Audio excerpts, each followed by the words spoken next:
I thought the worst thing my father could do was marry a woman 3 years older than me. I was wrong.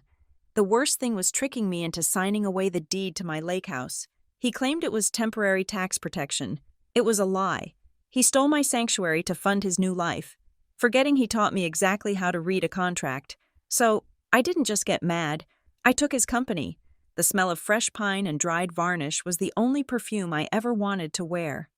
I stood on the back deck of the A-frame cabin, gripping the railing I had sanded down with my own hands, and looked out at the water. It was late October, and the lake was a sheet of iron gray, reflecting the heavy clouds rolling in from the north. Most people saw this place as a teardown in the middle of nowhere, but to me, it was the finish line of a marathon I had been running for 3 years. My mother left me this property. It was the only thing she kept entirely separate from my father, a tiny wedge of independence she had carved out 3 decades ago.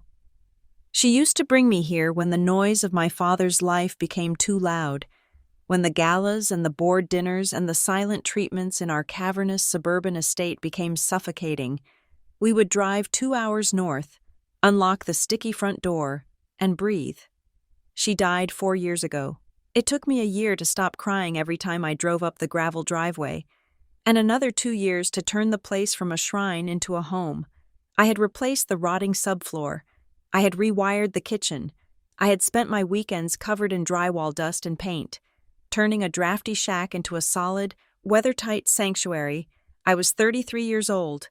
I had a job I tolerated as a logistics coordinator for a mid-sized shipping firm, and I had a quiet, solitary life. But this house was mine. It was the one place where I did not have to negotiate my existence. My phone buzzed in my back pocket, breaking the silence. I pulled it out, blowing sawdust off the screen. Dad, the name flashed against a photo of him taken 10 years ago, back when he smiled with his eyes instead of just his mouth. My stomach did a small, familiar flip. Grant Edwards did not call for no reason. He called to announce things. He called to correct things. He did not call to chat. I slid the icon to answer. "Hello?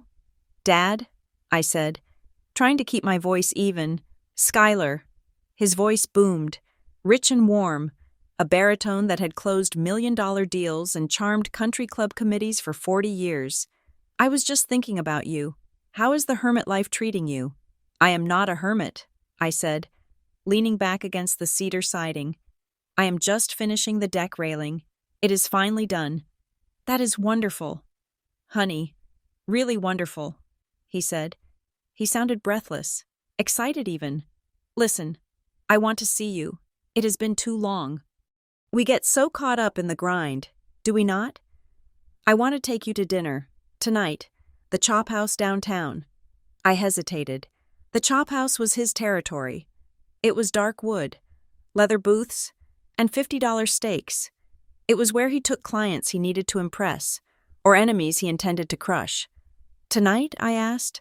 "I am 2 hours away. I am covered in dust."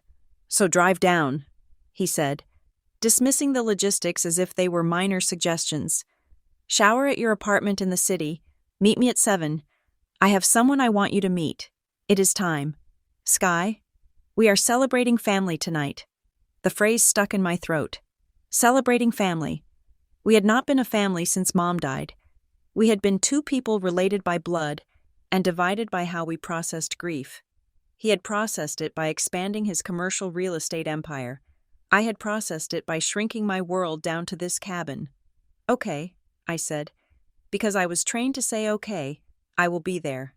"Excellent," he said. 7 o'clock sharp. "Wear something nice." The line went dead. I stared at the phone for a long moment, the gray water blurring in front of me. I had a bad feeling, the kind of low-grade anxiety that usually preceded a lecture about my career choices or my lack of a husband, but I shook it off. He was my father. He was the only parent I had left. If he was reaching out, if he was trying, I had to meet him halfway. I drove south, watching the trees turn into strip malls and the strip malls turn into the glass skyline of the city. By the time I walked into the Chop House, I was scrubbed clean, wearing a navy dress I kept for weddings and funerals, and my hair was pulled back in a tight bun. The maitre d' nodded at me before I even spoke. "Mr. Edwards is at his usual table," he said. Of course he was. I navigated the dim room, the clinking of silverware and the low hum of expensive conversation washing over me. I saw him in the corner booth, a circular table meant for 6, occupied by only 2. He looked good. Grant Edwards always looked good. He was 62 but looked 50, his silver hair thick and perfectly cut, his suit tailored to hide the slight softening of his midsection, but my eyes were drawn immediately to the woman sitting next to him. She was stunning. That was the first thing that hit me. She was younger than him, maybe late 30s or early 40s, with hair the color of spun gold, and a posture that suggested she had taken ballet for a decade. She wore a cream-colored silk blouse that probably cost more than my entire bathroom renovation. "Skylar," my father announced, standing up and opening his arms. The noise level in the restaurant seemed to dip, just for a second, as if the room deferred to him. He hugged me, a quick, hard squeeze that smelled of sandalwood and scotch. He pulled back and gestured to the woman. "Skylar, this is Celeste." The woman smiled. It was a perfect smile, white and practiced. She did not stand up, but she extended a hand across the table. Her wrist was incredibly thin, adorned with a tennis bracelet that caught the candlelight. "It is so lovely to finally meet you." "Skylar," Celeste said. Her voice was low, melodic, and devoid of any regional accent. "Grant talks about you constantly, the artist of the family." I took her hand. Her skin was cool and dry. "I am not really an artist," I said, taking my seat. "I work in logistics. I just like to fix things." Grant laughed, a booming sound that made the couple at the next table look over. "She is modest, just like her mother." "Skylar, Celeste has been consulting with the firm for the last 6 months. She has revolutionized our back-end operations. We have been spending a lot of time together." I looked at Celeste. Consulting. That explained the polish. She had that sharp, predatory focus of someone who maximized efficiency for a living. "I see." I said, "It is nice to meet you." The waiter arrived, pouring wine without asking, knowing exactly what my father drank. For the first 20 minutes, I was an audience member. I watched them. They had a rhythm, a way of finishing each other's sentences that spoke of intimacy. It wasn't just business. He touched her arm when he laughed. She leaned in when he spoke. Then came the pivot. Grant cleared his throat, setting his wineglass down with a deliberate clink. "Sky, the reason I wanted us all here tonight is not just to introduce you to Celeste. It is because we are making some changes. Good changes." I stiffened. I took a sip of water. "What kind of changes?" "Celeste and I got married on Tuesday," he said. The world stopped spinning for a second. Married. Just like that. No engagement. No phone call. No warning. "Tuesday?" I repeated. "A private ceremony," Celeste said softly. Her eyes were wide, projecting a sympathy I did not trust. "We wanted to keep it small. Just us and the judge. Grant did not want to make a spectacle of it. Out of respect for your mother's memory." My mother's memory. The words felt sharp coming from her mouth. I looked at my father. "You got married without telling me. It happened fast." "Skylar," he said, his voice dropping to that serious, confidential tone he used when delivering bad news to shareholders. "But it is right. Celeste is good for me. She understands the pressure I am under, and frankly, she has been a godsend for the business." I swallowed the lump in my throat. "Congratulations," I said. It was the right thing to say. It was the polite thing to say. "Thank you, sweetie," he said, reaching across the table to pat my hand. "But that brings me to the second thing." He pulled a manila envelope from his briefcase, which was resting on the leather bench beside him. He slid it across the pristine white tablecloth. It stopped right in front of my plate. "What is this?" I asked. "We are facing some headwind situation at the company," he said. "Nothing we cannot handle. Just a temporary banking reset. The lenders are getting skittish about the market, and they are asking for more comprehensive collateral packages across the board. They want to see family unity. They want to see that our assets are protected under a single umbrella." I frowned, looking at the envelope. I did not touch it yet. "What does that have to do with me?" "It is the lake house," Celeste said. She spoke gently, like she was explaining gravity to a toddler. "Right now, that property is exposed. It is in your name, fully liquid. If anyone decided to come after the family estate, a frivolous lawsuit, a liability claim against the firm, they could target that asset because of your connection to Grant. That property was Mom's," I said, my voice hardening. "It has nothing to do with the company. Legally, that is gray," Grant said. He leaned forward. "Look, Sky, my attorneys have drafted a transfer. It moves the title of the lake house into a holding trust, the Edwards Family Protection Trust. It keeps it safe.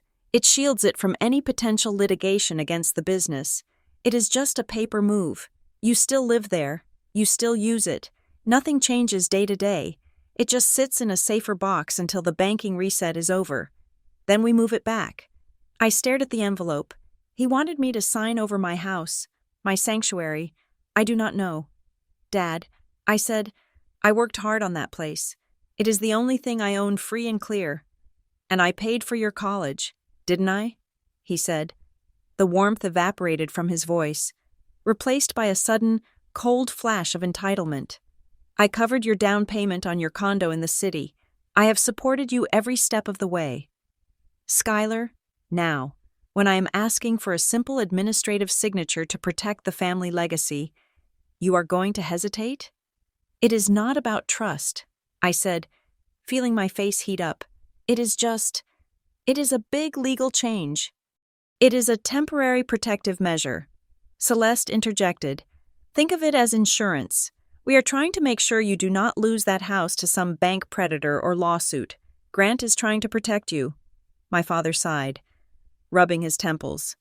"Your mother would have wanted us to be a united front. Skylar, she always talked about unity. She hated it when we kept score. Do not do this. Do not make me feel like I have to beg my own daughter to help me save our standing."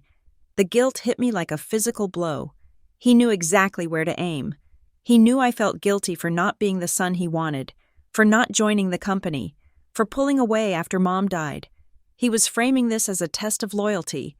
If I signed, I was a good daughter. If I refused, I was abandoning him. "I will look at it," I said. "Just read it tonight," he said, pushing a pen toward me. "It needs to be filed by Friday to satisfy the underwriters." I did not sign it at the table. I took the envelope home. The next morning, I called Mark. Mark was a friend from college who had gone to law school and now ran a general practice out of a strip mall near the stadium. He handled DUIs, divorces, and simple wills. He was not a corporate shark, but he was a lawyer. I met him at a coffee shop on my lunch break. He looked tired, his tie loose, a smear of mustard on his cuff. He flipped through the document while chewing on a bagel. "It looks like a standard quitclaim deed moving into a trust structure," Mark said, talking with his mouth half full. "See here? Grantee is the trust. You are the grantor. It creates a fiduciary relationship. Standard asset protection stuff. Rich people do this all the time to hide stuff from the IRS or creditors. Does it mean I lose the house?" I asked. "Technically, the trust owns it," Mark said, shrugging. "But if your dad is the trustee and he says it is temporary, it is probably fine. It is a family trust. You are family. Unless you think your dad is going to screw you over, it is just paperwork. Unless I think my dad is going to screw me over." That was the question. He was manipulative. Yes. He was narcissistically focused on his business. Yes. But was he a thief? Would he steal from me? He was my father. He had paid for Yale. He had sat in the front row at my graduation. He had held my hand at Mom's funeral. He was not a monster. He was just a businessman under pressure. "Okay," I said. "Thanks. Mark." I signed the papers that night on my kitchen counter. The pen scratched against the paper, a sound that felt suspiciously like a door clicking shut. I had the document notarized the next morning by a woman at my bank, and I overnighted it to my father's office. He sent me a text when he received it. "Proud of you. Family first. For 2 weeks. Silence." I went back to the lake house the following weekend. It felt the same. The water was the same. The smell of pine was the same. I convinced myself I had made a mountain out of a molehill. I had helped the family. I was safe. The first crack in the illusion appeared on a Tuesday. I was at my apartment in the city, sorting through my mail. I usually received a supplemental tax bill for the lake property around this time of year, a small assessment for the county road maintenance. It wasn't there. I logged into my insurance portal to check my policy renewal. The screen refreshed, and a notification popped up in red text. Policy address updated, mailing address, P.O. Box 492, Downtown Station. I frowned. I hadn't changed the mailing address. I called my father. It went to voicemail. I called his assistant, who put me on hold for 5 minutes before coming back on the line. "Hi, Skylar," she said, sounding harried. "Your dad is in a meeting regarding the mail. He said to tell you it is just the accountant being efficient. Since the property is in the trust now, all the bills go to the central office so they can be paid out of the trust account. It saves you the headache." "Oh," I said. "Okay, that makes sense." It did make sense. Logistically, if the trust owned it, the trust paid the bills. I told myself to stop being paranoid. 3 days later, my phone rang. It was Mike, a local contractor I had hired to clear some brush from the shoreline and fix a section of the dock before winter set in. "Hey, Skylar," Mike said.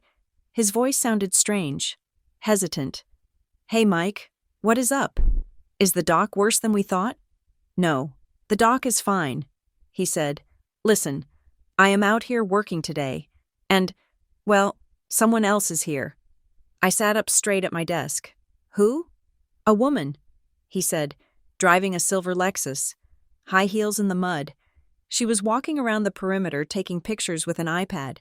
I asked her if I could help her, and she asked me when the renovations would be 100% complete. My heart began to hammer against my ribs. What did she look like? "Blonde," Mike said. "Expensive looking. She asked me about vacancy dates. She asked when you were usually up here and when the place sat empty. It felt weird. Skylar? Like she was casing the joint for a rental listing or something. Celeste." I thanked Mike and hung up. My hands were shaking. Vacancy dates? Why would she care about vacancy dates for a property that was just being held for tax protection? Why was she there without telling me? I did not call my father this time. I grabbed my purse, walked out of my office, and got into my car. My father's company, Edwards Capital, occupied the top 3 floors of a steel and glass tower in the financial district. I had been there 1,000 times.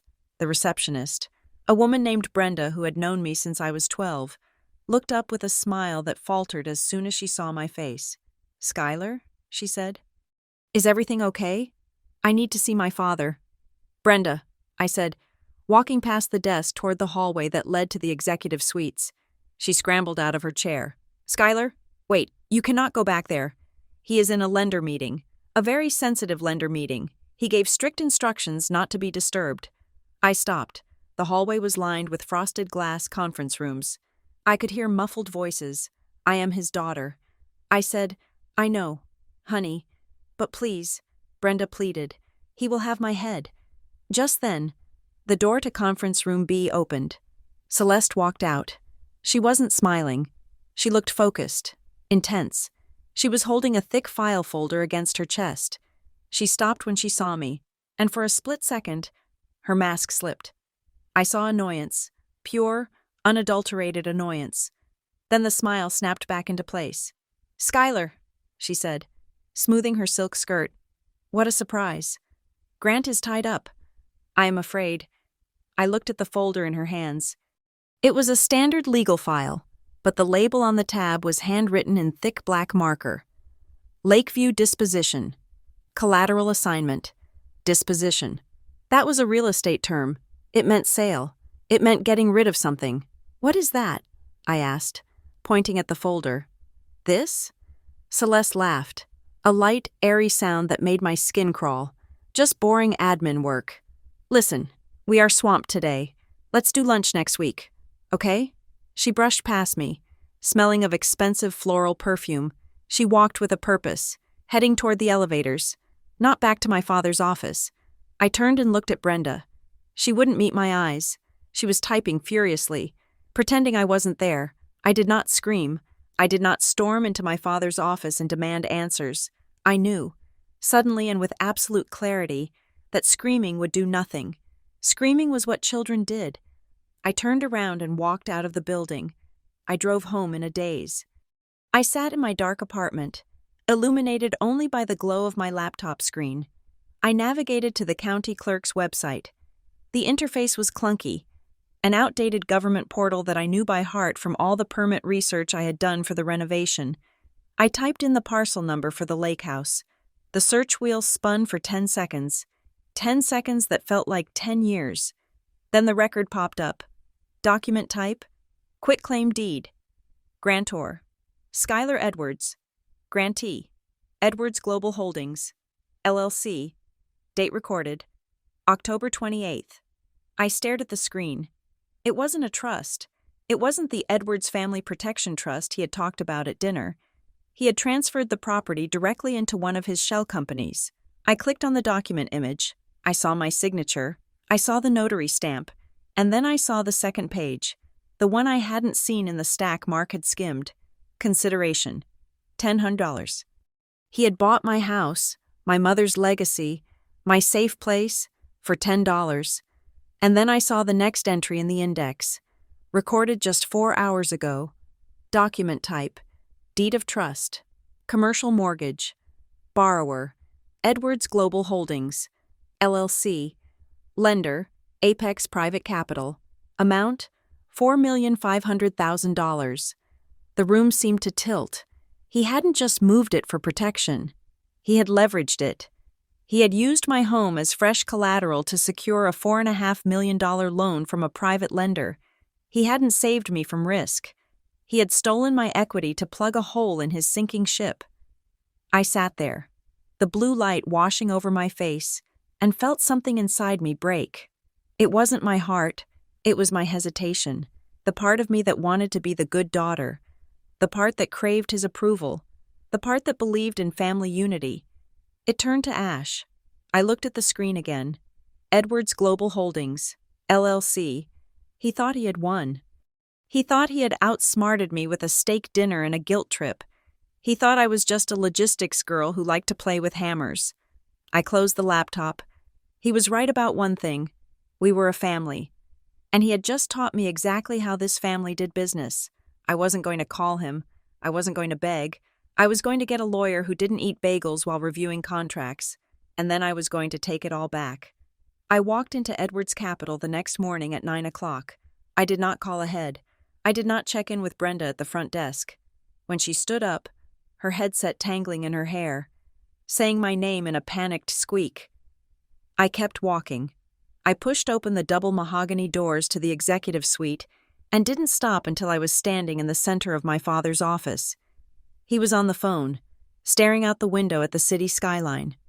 He turned slowly, the phone still pressed to his ear, his expression shifting from annoyance to a practiced, patient mask. "I have to go," he said into the receiver. "My daughter just walked in." He hung up the landline and leaned back against his desk, crossing his arms. He looked impeccable in a charcoal suit, the very picture of corporate stability. "Good morning, Skylar," he said. "To what do I owe the pleasure of a drop-in?" "Usually, you prefer the woods to the boardroom." I didn't answer immediately. I walked forward and placed a single sheet of paper on his desk. It was the printout from the county recorder's office, the deed transfer, the proof that he had moved the property not into a trust, but into his own shell company, Edwards Global Holdings. "Explain this," I said. He glanced at the paper, barely reading it. He didn't flinch. He didn't look guilty. He looked disappointed, as if I had failed a test he hadn't told me I was taking. "I told you we were moving assets," he said, his voice calm. "You told me you were putting it in a trust." I said, "You told me it was for tax protection. You told me it was temporary. This is a quitclaim deed. Dad, you transferred ownership to your LLC, and then, 4 hours later, you borrowed $4.5 million against it." He sighed, taking off his glasses and rubbing the bridge of his nose. "You are overreacting," he said. "Overreacting?" I repeated. my voice rising despite my best efforts to keep it steady. You stole my house. You tricked me into signing it away so you could use it as an ATM. I did not steal anything, he snapped. I protected you. You were panicking about the renovation costs. You were stressed. I could hear it in your voice every time we talked. You are 33 years old, Skylar, and you have sunk every penny you have into a tear-down shack in the middle of nowhere. I took that burden off your shoulders. I leveraged the asset because that is what smart business people do. Capital should not sit idle. It should work. I stared at him, stunned by the absolute rewriting of reality. I was never stressed about the costs. I loved that renovation. I never said I was stressed. I said, and I definitely never said I wanted to sell it to you for $10. It is a formality, he said, throwing his hands up. The $10 is just legal consideration. Look, Skylar, the company is in a tight spot, a temporary tight spot. I needed to shore up the balance sheet to satisfy a few nervous lenders. I used the property to bridge a gap. Once the quarter closes and the liquidity flows back in, I will transfer it back. You are making a federal case out of a bookkeeping maneuver. You lied to me. I said, you used Mom's memory to manipulate me. I did what I had to do to save this family's future, he shouted, slamming his hand on the desk. The door behind me opened. I didn't turn around, but I knew who it was by the click of heels on the hardwood. Is everything all right in here? Celeste asked. Her voice was smooth, like cream being poured over ice.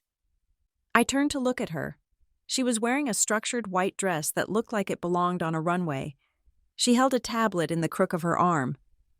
Skylar is upset about the property transfer, Grant said, gesturing to me as if I were a toddler throwing a tantrum in a grocery store. She thinks I robbed her. Celeste walked over to Grant and placed a hand on his shoulder. It was a possessive gesture, marking her territory. She looked at me with a pitying smile that made my blood run cold. Oh, Skylar, she said, we were worried you might take it this way. Grant told me how attached you are to that place. It is very sweet. Really, sentimental. It is my home, I said. It is an asset, Celeste corrected softly.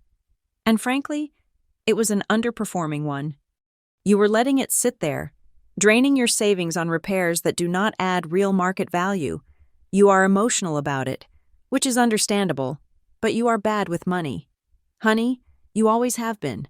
Grant is just trying to make sure the property is used more productively. Bad with money? I had a 401k. I had 0 credit card debt. I had paid cash for every board and nail in that house. I want the deed back. I said, looking at my father. I want you to reverse it. Today, I cannot do that, Grant said, his voice dropping to a reasonable, paternal tone. The loan is already executed. The property is collateralized.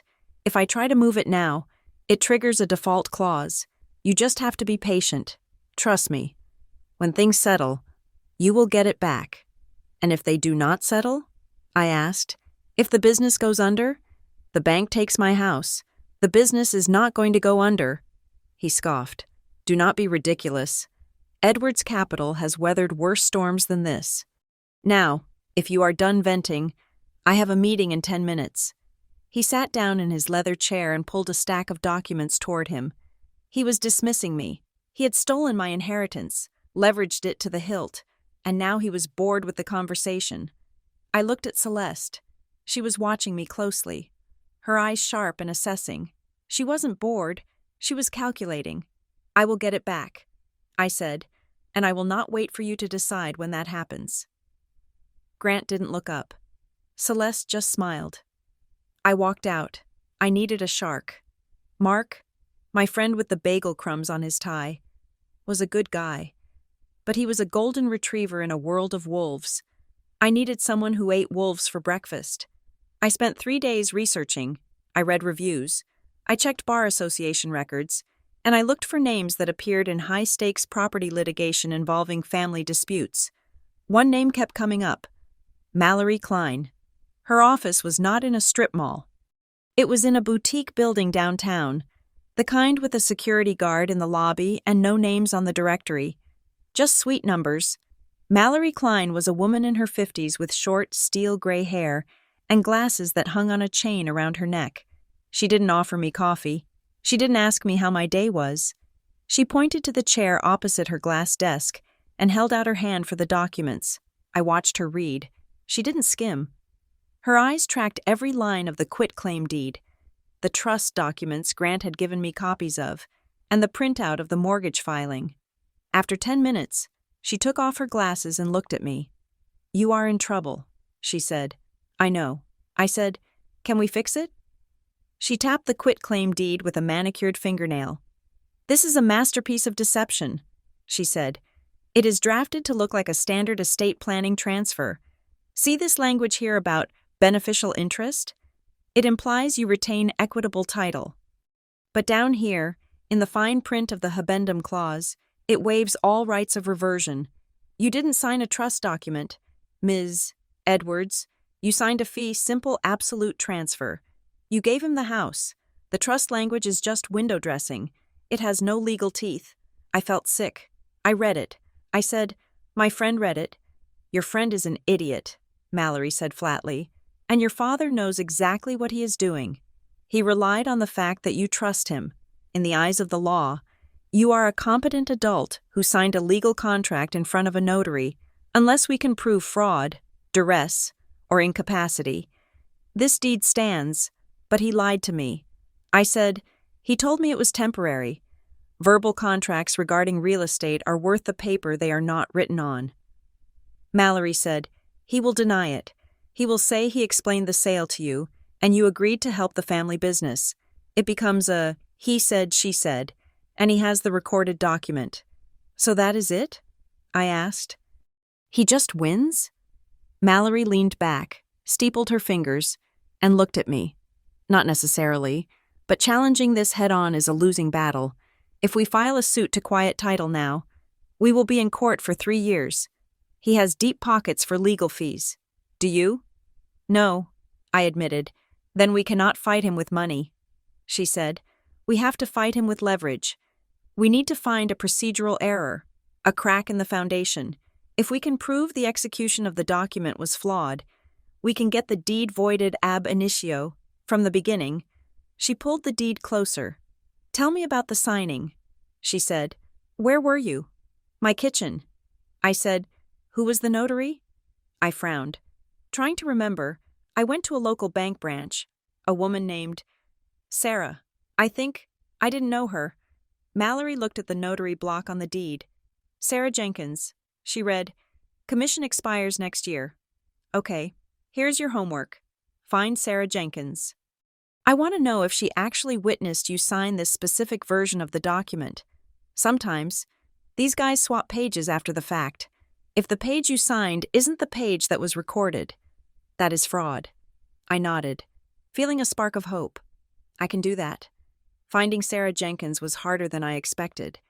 I went back to the bank branch where I had notarized the document. It was a small branch near my apartment. I waited in line, watching the tellers. I didn't see the woman who had helped me. When I got to the front, I asked for Sarah. The teller, a young man with a bad haircut, looked nervous. "Sarah doesn't work here anymore," he said. "Oh," I said, "did she transfer to another branch? I need to ask her a question about a document she notarized for me a few weeks ago." "I don't think so," the teller said. He glanced over his shoulder at the manager's office. "She left pretty abruptly." "Can I speak to the manager?" I asked. The manager, a woman named Mrs. Gable, was even less helpful. When I mentioned Sarah Jenkins, her lips thinned into a straight line. "We cannot discuss former employees due to privacy policies," Mrs. Gable said. "I just need to verify a notarization." I said, "It is important legal business. If there is an issue with a document, you will need to subpoena our records," Mrs. Gable said, standing up to indicate the meeting was over. "But I can tell you that Ms. Jenkins was terminated for a compliance issue. That is all I can say. Compliance issue." I walked out of the bank with my heart racing. A compliance issue could mean anything. It could mean she was late to work. But in banking, it usually meant rules were broken. I sat in my car and searched Sarah Jenkins on LinkedIn. Nothing. I searched Facebook. I found a profile for a Sarah Jenkins in the area. Her recent posts were angry memes about fake friends and corporate greed. I sent her a message. Hi, Sarah.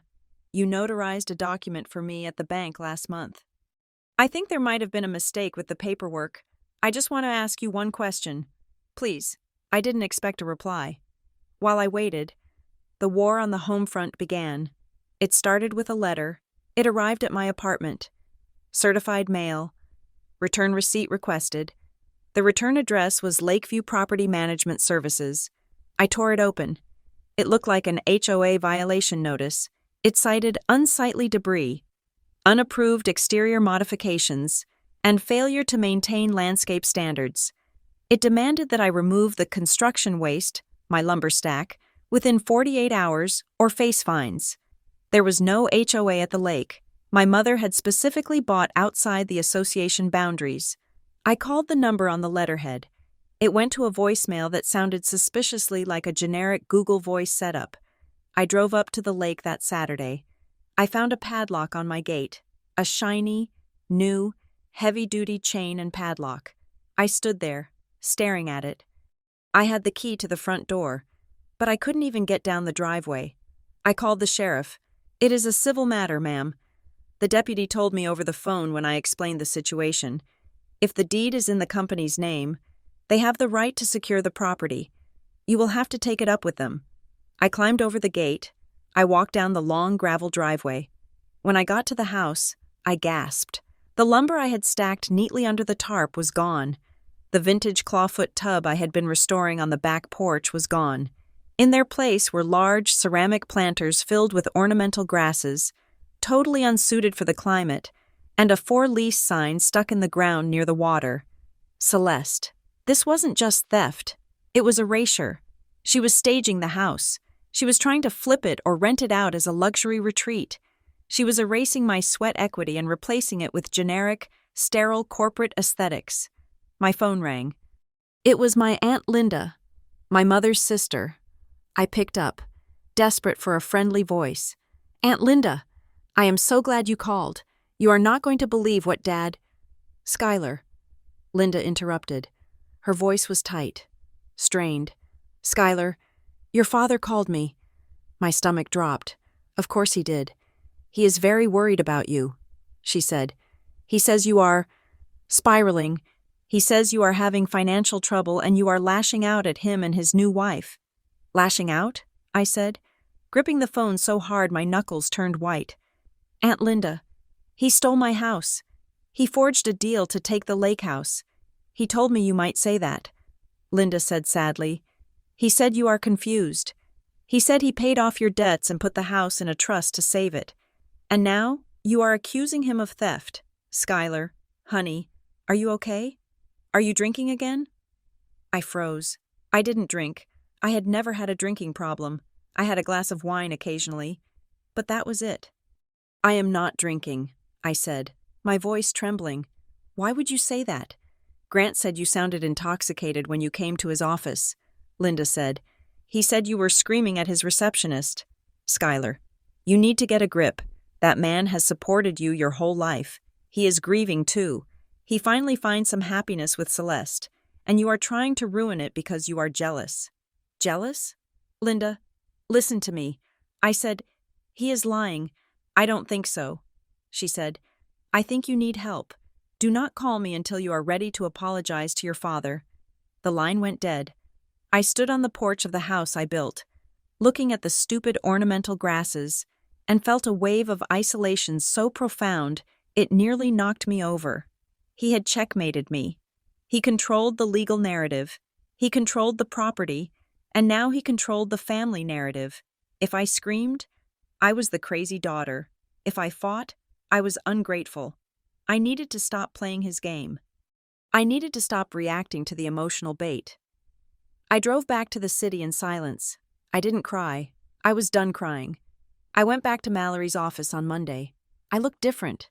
I felt different. I wasn't the victim anymore. I was a soldier reporting for duty. He locked me out. I told her. And he is poisoning the family against me. Mallory nodded, unsurprised. Standard playbook for a narcissist losing control.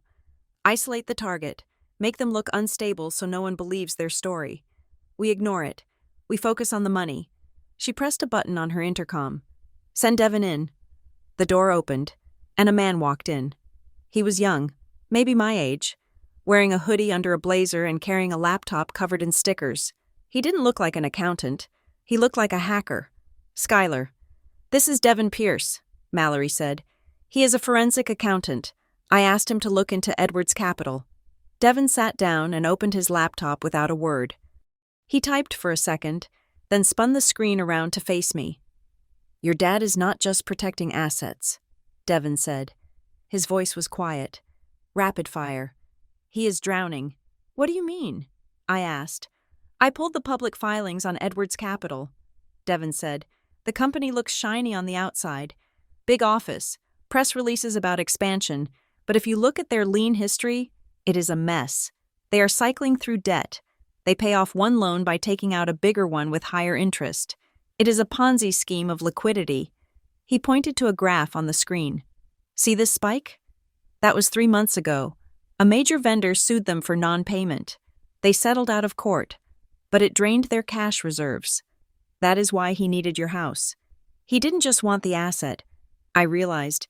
He needed the cash immediately. Exactly, Devin said. But here's the kicker. Banks don't lend on a single residential property for commercial purposes that quickly, unless there is a pre-existing relationship or unless the collateral is bundled. Bundled? Devin tapped a few keys. I looked for the UCC filings. Those are Uniform Commercial Code filings. Basically public notices that a creditor has an interest in a debtor's personal property. I know what a UCC is, I said. We use them in shipping. Right. Well, look at this one. He pulled up a document filed 2 days before I signed the deed. 2 days before, it was a UCC financing statement. The debtor was Edwards Global Holdings. The secured party was Apex Private Capital. In the collateral description box, it listed the usual business assets, inventory, accounts receivable, equipment, but then, in the supplemental collateral section, it listed specific real estate parcels, and there, typed in plain black text, was my address, 1402 Pine Ridge Road. He pledged your house as collateral 48 hours before you even signed the papers, Devin said. I stared at the screen. He knew. I whispered. He sat at dinner. He introduced me to Celeste. He gave me that speech about family unity. And he had already promised my house to a lender. If I hadn't signed, I asked, looking at Devin, what would have happened? The loan would have fallen through. Devin said, and judging by the burn rate of his company, he probably would have missed payroll. The realization hit me like a physical punch to the gut. It wasn't about tax protection. It wasn't about me being bad with money. My father had sold me out to make payroll. He had cannibalized his own daughter to keep his house of cards standing for another month. I looked at Mallory.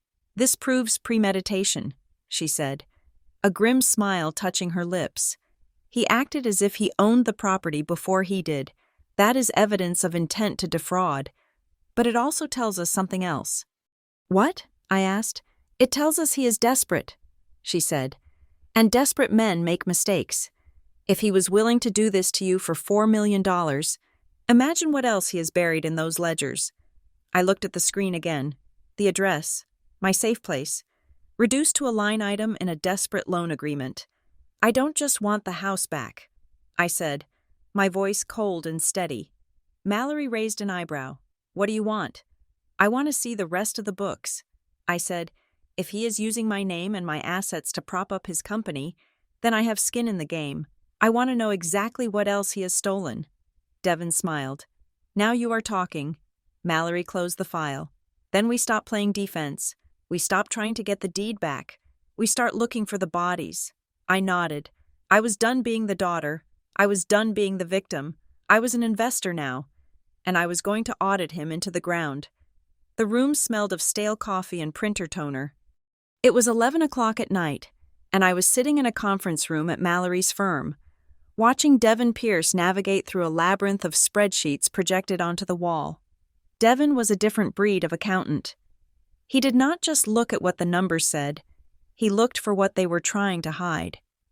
For the last 6 hours, he had been cross-referencing public filings, vendor payment histories, and credit reports tied to Edwards Capital. "It is a shell game," Devin said, leaning back in his chair and rubbing his eyes. "A very expensive, very dangerous shell game. Explain it to me like I do not work in logistics." I said.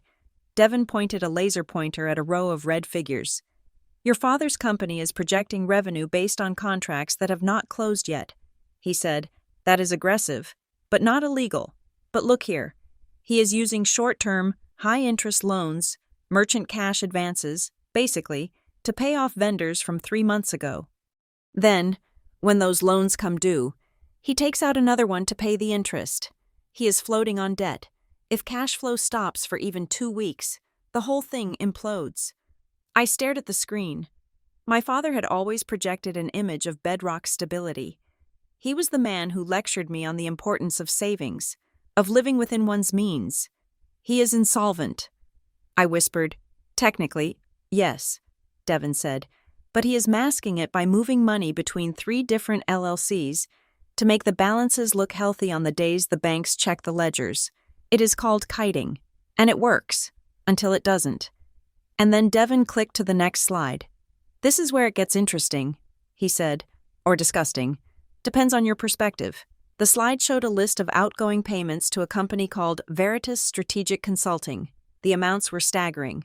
$15,000 here, $22,000 there, all invoiced as management advisory services.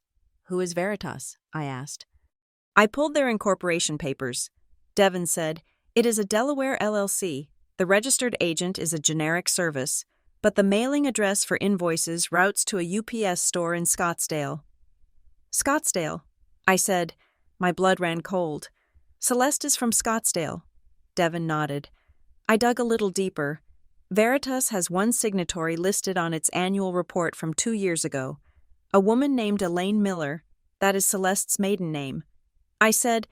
Devin clicked a button, and a web of lines appeared on the screen connecting Veritas to Edwards Capital. "Your father is paying his wife's shell company nearly $30,000 a month for consulting," Devin said. "And those payments are categorized as essential operating expenses, which lowers his taxable income. He is looting the company. Skylar, he is draining cash into her private account while borrowing money against your house to keep the lights on." I felt a wave of nausea. This wasn't just desperation. This was theft. He was stripping the company for parts and handing the pieces to Celeste.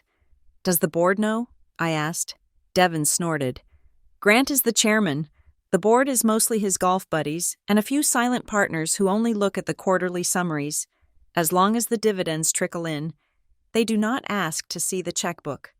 I stood up and walked to the window. Looking out at the dark city, I felt foolish. I had spent weeks wondering why he did this to me, wondering if I had been a bad daughter. But it had nothing to do with me. I was just another asset to be liquidated. "We have enough to sue him." I said. Mallory, who had been sitting quietly in the corner reviewing a stack of case law, looked up. "We have enough to start a war," she said, "but we need to be smart about the first shot. If we reveal we know about the fraud now, he will shred everything. He will burn the servers and claim a data crash. We need to keep him comfortable while we get more concrete proof." "So what do we do?" I asked. "We poke the bear," Mallory said, but gently. The next morning, Mallory sent a formal demand letter to my father. It was a masterpiece of legal restraint. It did not mention the fraud.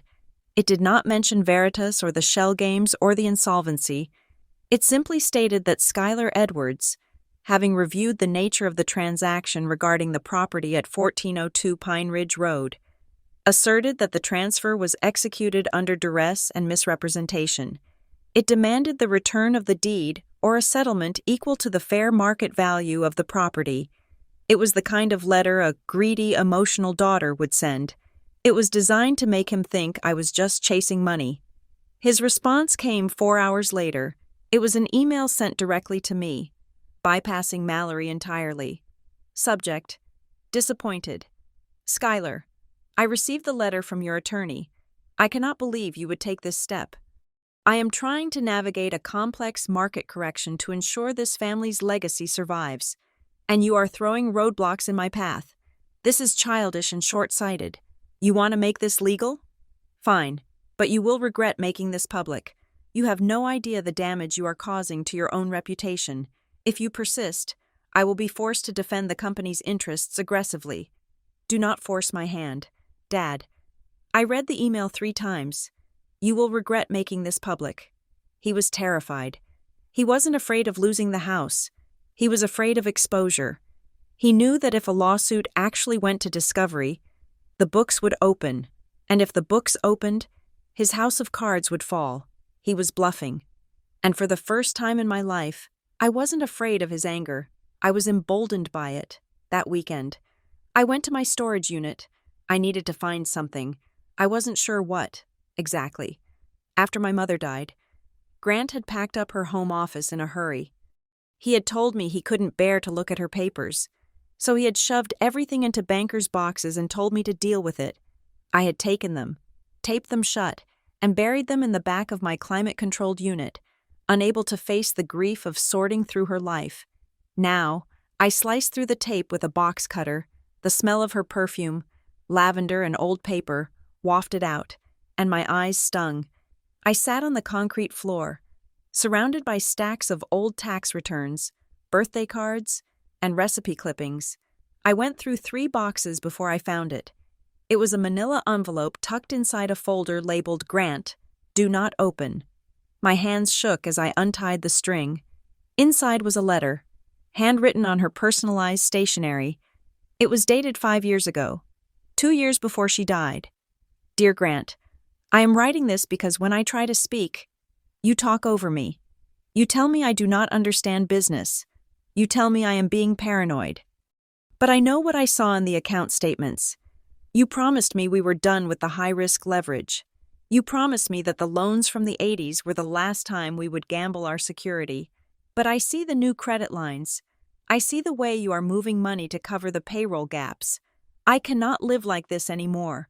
Grant, I cannot sleep wondering if the bank is going to take the house. That is why I am putting the lake property in my name solely. I need one thing that is mine. One thing you cannot leverage against a sure thing that turns out to be a sinkhole. If you try to touch that property, I will leave. I mean it this time. Love, Eleanor. She had never mailed it. I sat there, the letter trembling in my hand. She knew. She had known for years that he was a gambler, an addict who used debt like a drug. She had fought to keep the lake house safe, not just as a retreat, but as a life raft. And he knew it. He knew exactly why she had kept it separate. When he told me at dinner that she wanted unity, he was spitting on her grave. He was using her memory to undo the one protection she had built for me. I folded the letter and put it in my pocket. The sadness was gone. It was replaced by a cold, hard resolve. He hadn't just stolen from me. He had violated her dying wish. I wasn't just fighting for a house anymore. I was fighting for her vindication. I brought the letter to Devin the next day. He read it without expression, but I saw his jaw tighten. This establishes a pattern, he said. It proves he has a history of financial mismanagement and that the separation of the property was intentional. It destroys his family unity argument in court. But we found something else, Mallory said.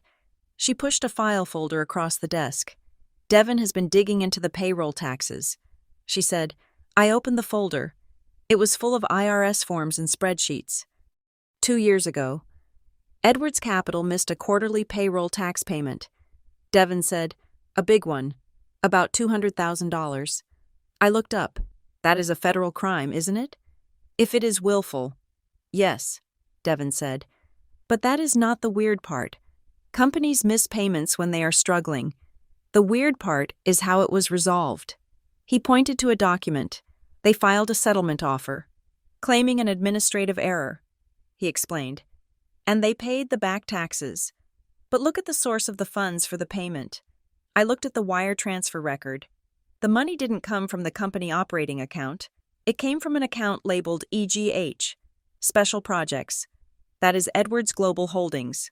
I said, the same LLC he put my house in. Exactly, Devin said. But 2 years ago, Edwards Global Holdings didn't have any assets. It was dormant. So where did the $200,000 come from? I shook my head. I don't know. It came from a personal loan, Devin said. From a man named Victor Keitler. I frowned. I had never heard that name. Who is Victor Keitler?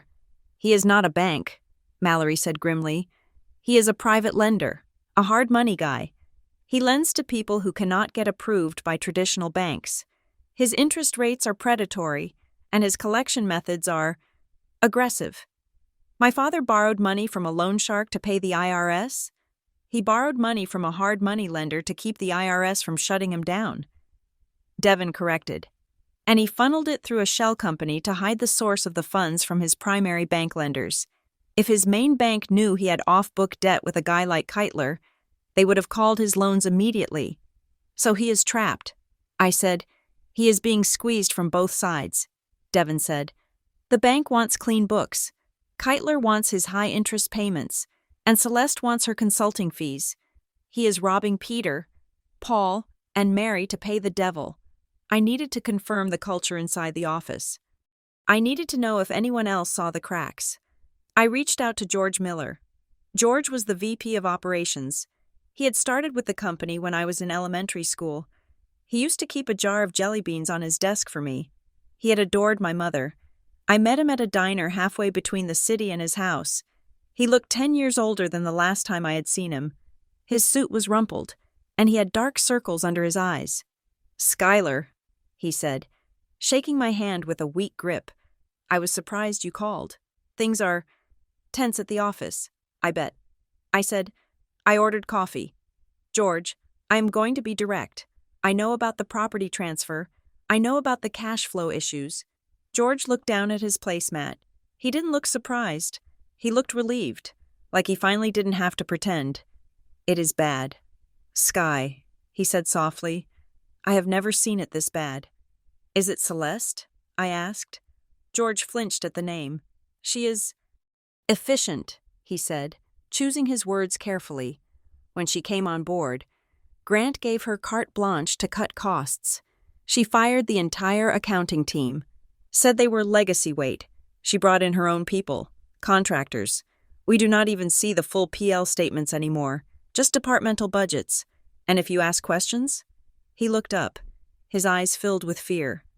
2 months ago, the HR director asked for clarification on the vendor vetting process for Veritas Consulting. She was walked out of the building by security an hour later, fired for gross insubordination. I nodded slowly. Fear, that was how they were running it.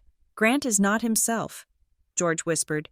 He is in there with the door closed all day. Celeste runs the meetings. She sits at the head of the table. She speaks for him. It is like he is a ghost in his own company. He is not a ghost. George, I said, he is a coward. George sighed. I am retiring next month. Skylar, I cannot take the stress. I am getting out while my pension is still worth something. If there is still a pension fund. He looked at me with pleading eyes. Whatever you are doing, be careful. Celeste is not just a trophy wife. She is dangerous. She knows how to hide things, and she has Grant convinced that everyone is out to get him. I reached across the table and squeezed his hand. Thanks, George. Enjoy your retirement. I walked out of the diner knowing one thing for sure. The company wasn't being managed. It was being harvested. Celeste was gutting it, and Grant was letting her do it because he was too deep in his own lies to stop her. The bombshell arrived 3 days later. It wasn't a letter this time.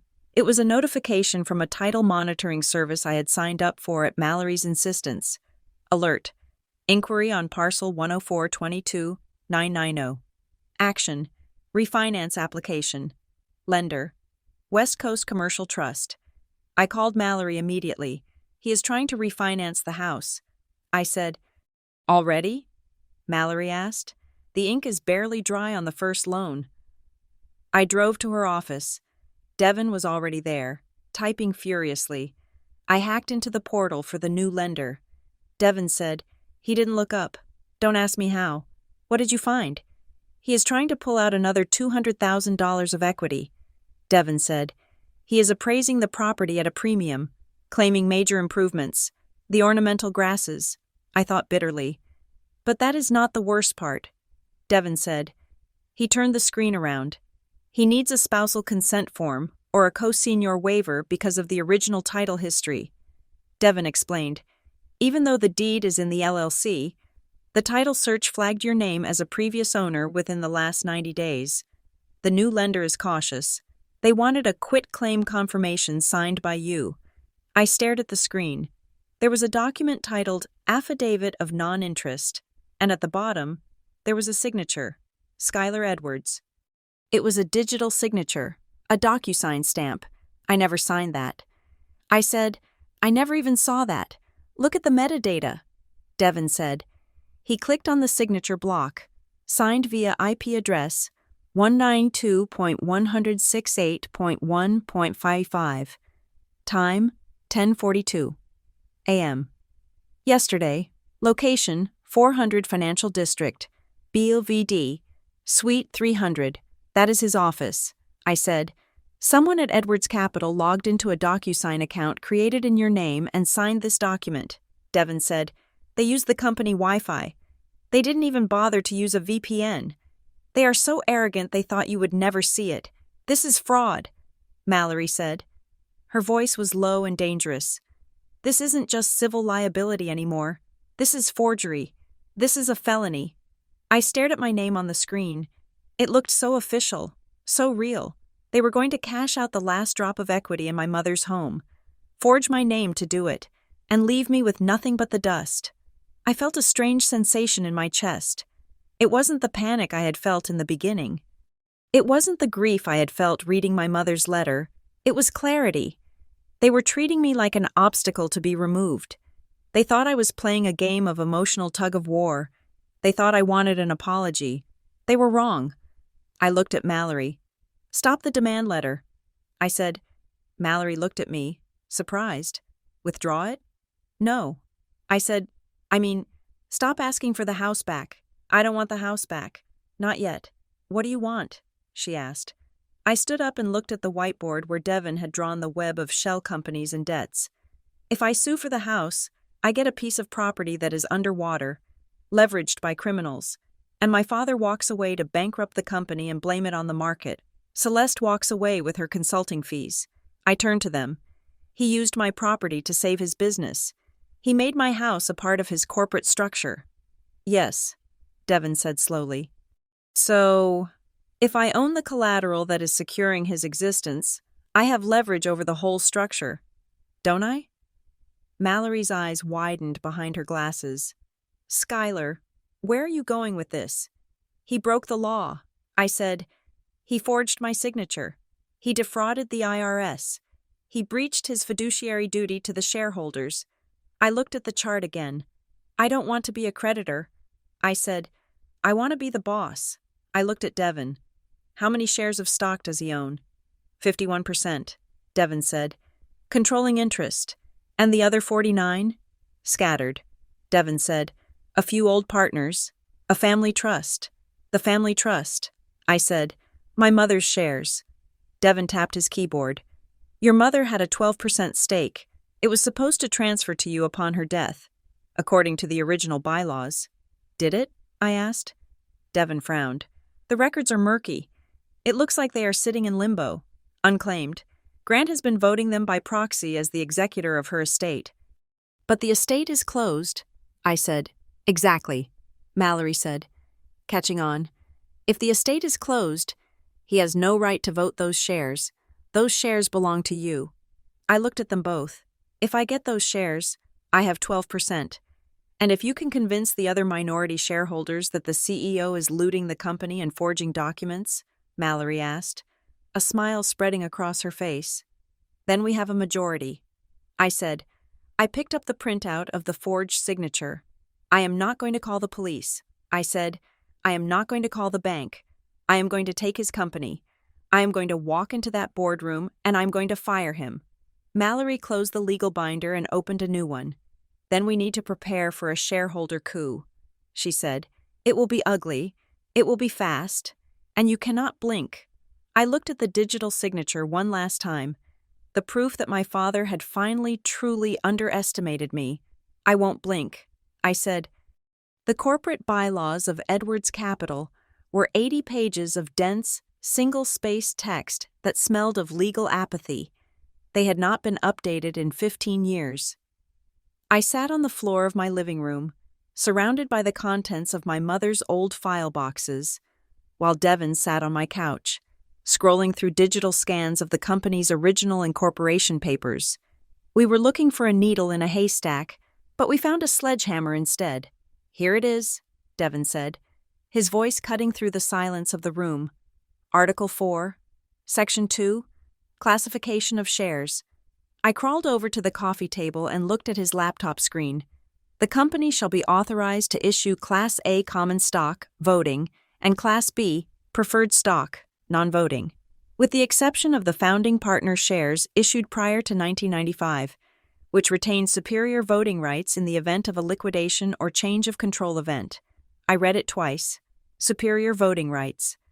My mother was a founding partner. I said, she put up the initial capital for the first warehouse when Dad was still working out of a garage. Devin nodded, tapping a spreadsheet he had built. Exactly. And according to the ledger from 1994, she was issued 5,000 shares of this specific founding class stock. When the company reorganized in the early 2000s, everyone else converted their shares to standard Class A stock, but your mother kept hers. I looked at the share certificate I had found in the bottom of the box.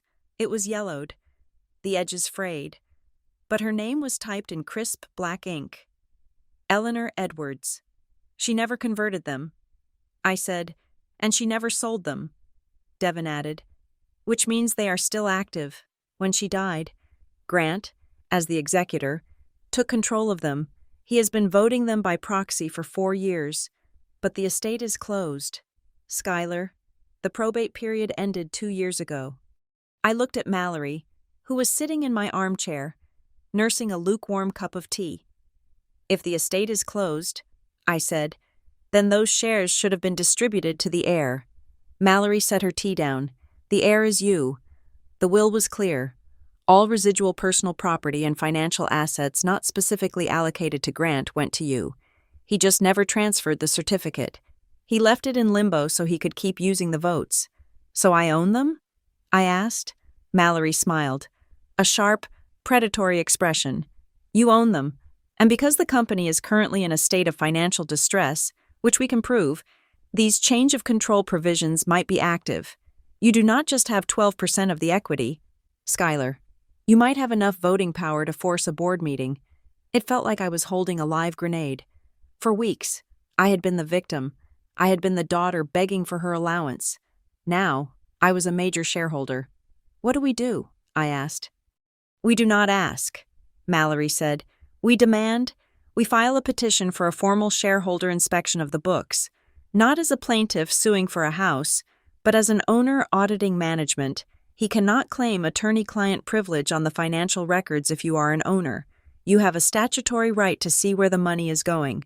The petition went out on a Tuesday. It was a standard legal maneuver, but in the insular world of my father's company, it was a declaration of war. We demanded access to the general ledger, the payroll records, and the full unredacted minutes of all board meetings for the last 5 years. Grant refused within 24 hours. His lawyer sent a blistering response, claiming the request was harassing, overly broad, and driven by a personal family dispute rather than legitimate business interest. They argued that since the shares had not been formally transferred on the company books, I had no standing. Mallory didn't blink. She filed a motion to compel in the Chancery Court the next morning, attaching my mother's will and the original share certificate as exhibits. That was the moment the ground shifted, because filings in Chancery Court are public. 2 days later, Devin called me. The lenders are twitching. He said, I have an alert set up for Edwards Capital's credit profile. 3 of their equipment lessors just pulled soft inquiries on the company's credit score. They saw the lawsuit. They see a shareholder dispute, and they get nervous. Good. I said, let him be nervous. But my father didn't get nervous. He got vicious. Or rather, Celeste did. It started at work. I was sitting at my desk at the shipping logistics firm, finalizing a route for a container ship coming into port, when my boss, a heavy-set man named Dave, who usually avoided confrontation at all costs, asked me to come into his office. He didn't look at me. He looked at his hands. "Skylar, we received an inquiry," Dave said. "An anonymous tip to the ethics hotline." My stomach turned over. "About what?" "About your financial stability," he said. "The caller claimed you are involved in some high-risk litigation involving fraud and that you might be compromised. They suggested we audit your accounts to make sure you have not been taking kickbacks from vendors to cover your legal bills." I stood up, my face burning. "Dave, you know me. I have worked here for 5 years. My audits are clean." I know, Dave said, wiping sweat from his forehead. "And I don't believe it, but corporate policy says once a tip comes in, we have to investigate. We have to put you on administrative leave for a week while compliance clears it. Administrative leave. Suspension. It is just protocol." "Skylar," he said. I walked out of the building carrying a cardboard box with my personal mug and a stapler, feeling the eyes of my coworkers burning into my back. Celeste. It had to be. It was precise. Corporate sabotage. She knew exactly what buttons to push to destabilize my income and my reputation, but she wasn't done. That night, my phone started buzzing with notifications. Facebook, Instagram, LinkedIn. I opened the apps and saw comments on my old photos. They were from accounts with generic names and no profile pictures. So sad to see someone spiral like this. Drinking is a terrible disease. Hope she gets help before she loses everything. Suing your own father for money? The greed is disgusting. Then came the concerned messages from distant relatives. Cousins I hadn't spoken to in years were texting me. "Hey Sky, just heard things are tough. If you need a rehab recommendation, let us know." I sat on my couch, the blue light of the phone illuminating my tears. They were painting me as an unstable, greedy, alcoholic daughter.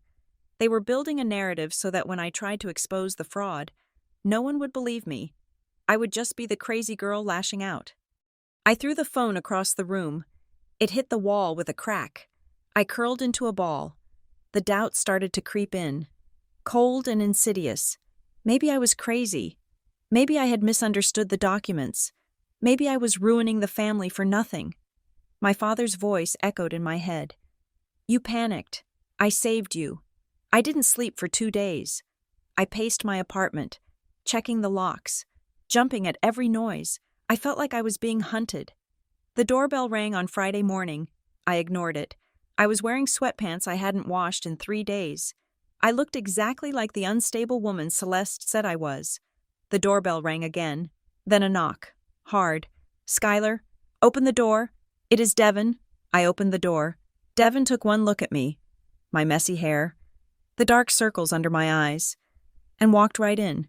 He didn't offer sympathy. He opened his laptop on my kitchen counter. "Stop looking at social media," he said. "Look at this." I rubbed my eyes. "What is it?"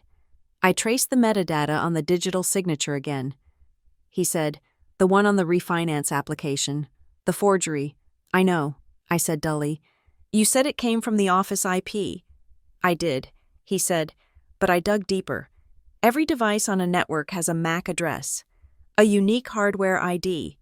I managed to cross-reference the MAC address from the DocuSign log with a device that logged into the company's guest Wi-Fi 3 months ago during a vendor presentation. He pointed to a string of numbers. "This device doesn't belong to a random employee," he said. "It is an iPad Pro, and the name registered to the device in the network log is C Private." "Celeste," I whispered. "Celeste," Devin confirmed. "She forged your signature, not Grant. She did it. She logged in, signed your name, and sent it to the bank." The fog in my brain cleared. The gaslighting evaporated. I wasn't crazy. I wasn't misremembering. My stepmother had committed a felony to steal my equity. "I am going to destroy her," I said. "Not yet," Devin said. "We need one more nail in the coffin. And I think I found someone who has the hammer." I met the man at a coffee shop 3 towns over. He was nervous, constantly checking his watch. He wore a generic gray suit, and had the weary look of a mid-level bureaucrat. His name was Arthur, and he was a compliance officer at the regional bank that held Edwards Capital's primary operating accounts. Mallory had found him. Or rather, he had found Mallory. He had seen the court filing and reached out through a secure channel. "I shouldn't be here," Arthur said, gripping his paper cup. "If they find out I talked to you, I lose my pension." "They won't find out," Mallory said soothingly. "We just need to know what you flagged." Arthur sighed. 6 months ago, your father applied for a line of credit increase. He said he submitted a portfolio of receivables, invoices that were due to be paid to the company. It is standard collateral. We lend against what you are owed." "And?" I asked. "And I spot-checked them," Arthur said. "I called 3 of the vendors listed on the invoices just to verify the amounts. 2 of them said they had never done business with Edwards Capital. The third one said the invoice was paid a year ago." I stared at him. "He faked the invoices?" "He created them out of thin air," Arthur said. "He inflated his receivables to make the company look solvent so he could qualify for the loan. It is classic bank fraud." "Did you report it?" Mallory asked. "I tried," Arthur said bitterly. "I took it to the chief risk officer. He told me that Edwards Capital is a legacy client and that I should not dig too deep into clerical errors. They approved the loan anyway." "Why are you telling us?" I asked. "Because I saw the news about your house," Arthur said. "And I saw the refinance application come through our desk last week. He is doing it again, and this time, if he defaults, the bank is going to come for everything, including your property. I cannot stop the bank, Ms. Edwards, but if you have proof of internal fraud, you can freeze the accounts before the money disappears." He slid a folded piece of paper across the table. "This is the internal risk memo I wrote. It was never officially filed, but it lists the fake invoices. I took the paper. It was dynamite. It was proof that the rot went all the way to the core. We had the forgery. We had the bank fraud. Now we needed the motive. We knew Celeste was draining money through Veritas Strategic Consulting, but we needed to prove it wasn't a legitimate business expense. Devin did what he did best. He followed the people, not just the money. He pulled the incorporation documents for Veritas again. He searched for the registered agent. The woman named Elaine Miller. I ran a background check on Elaine Miller. Devin told me later that afternoon. She doesn't exist. Not really. The Social Security number attached to the filing belongs to a woman who died in 1990. "Identity theft," Mallory said. "But," Devin continued, "I looked at the secondary authorized user on the bank account associated with Veritas, a man named Julian Thorne." "Who is Julian Thorne?" I asked. "He is a lifestyle consultant based in Scottsdale," Devin said. "And according to his birth certificate, he is Celeste's younger brother." I looked at the photo Devin pulled up. A tan man with bleached teeth, standing next to a Lamborghini. "Your father is paying Celeste's brother $30,000 a month," Devin said. "And judging by Julian's Instagram, which is full of parties in Cabo and new watches, that money isn't going toward business consulting. It is a family slush fund. It was so simple and so greedy." Mallory slammed her hand on the desk. "This is it. This is the breach of fiduciary duty. He is allowing corporate funds to be siphoned off to insiders for non-business purposes. It is self-dealing. It is embezzlement. So we sue him now?" I asked. "No," Mallory said. "We make him an offer he cannot accept, and then we crush him." The mediation was court-ordered. It was the last step before the judge would rule on the inspection petition. We met in a glass-walled conference room at a neutral law firm. My father sat on one side of the long table, flanked by 2 expensive attorneys in pinstripe suits. Celeste was not there. Grant looked tired. The shine was gone. His tie was slightly crooked, and he wouldn't meet my eyes. Mallory sat next to me. We didn't bring boxes of evidence. We brought a single folder. "Let's keep this brief." Grant's lead attorney said, "Mr. Edwards is prepared to make a generous offer to resolve this family misunderstanding." He slid a document across the table. "We are prepared to transfer the property at 1402 Pine Ridge Road back to Skylar Edwards, free and clear of all liens. Mr. Edwards will pay off the Apex loan immediately using personal funds. In exchange, Ms. Edwards will sign a global release of all claims, a non-disclosure agreement regarding the company's internal operations, and she will surrender her claim to the Class B shares for a cash payout of $50,000. I looked at the document. It was everything I had wanted in the beginning. My house back, my debt gone, but it was a trap. The NDA was ironclad. It would silence me forever.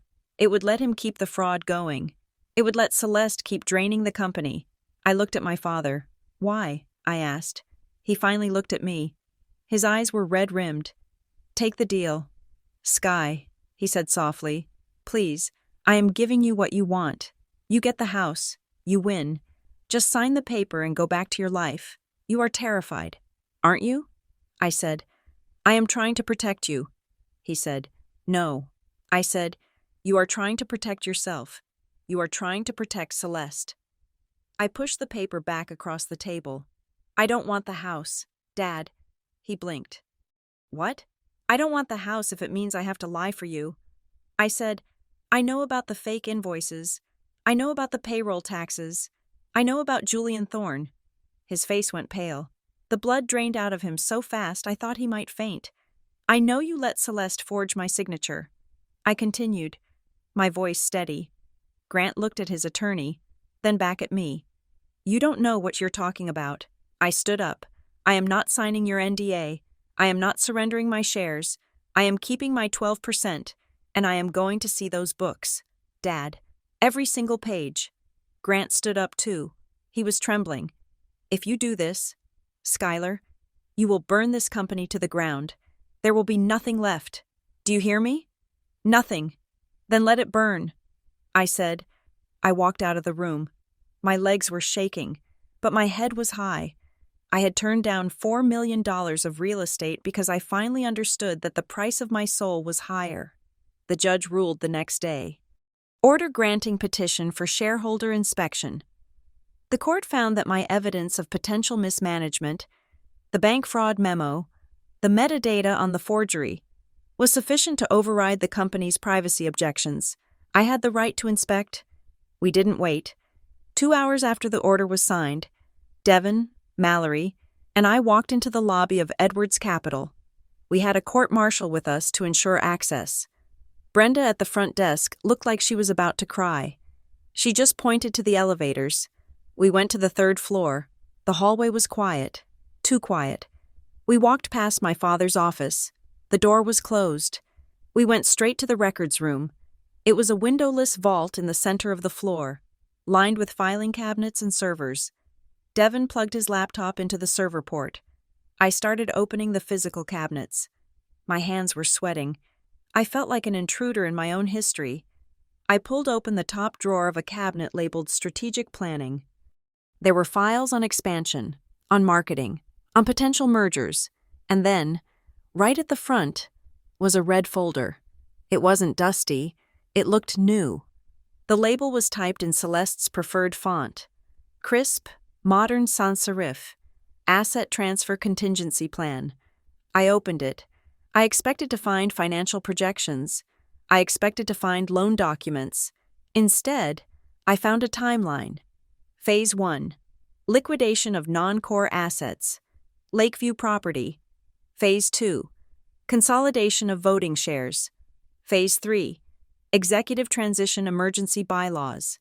Phase 4. Offshore Entity Setup. Cayman. I read the date on the first page. It was dated 3 months before my father married Celeste. She hadn't just capitalized on a crisis. She had planned it. She had orchestrated the liquidity crunch, the pressure on my father, the need for the protection of my property.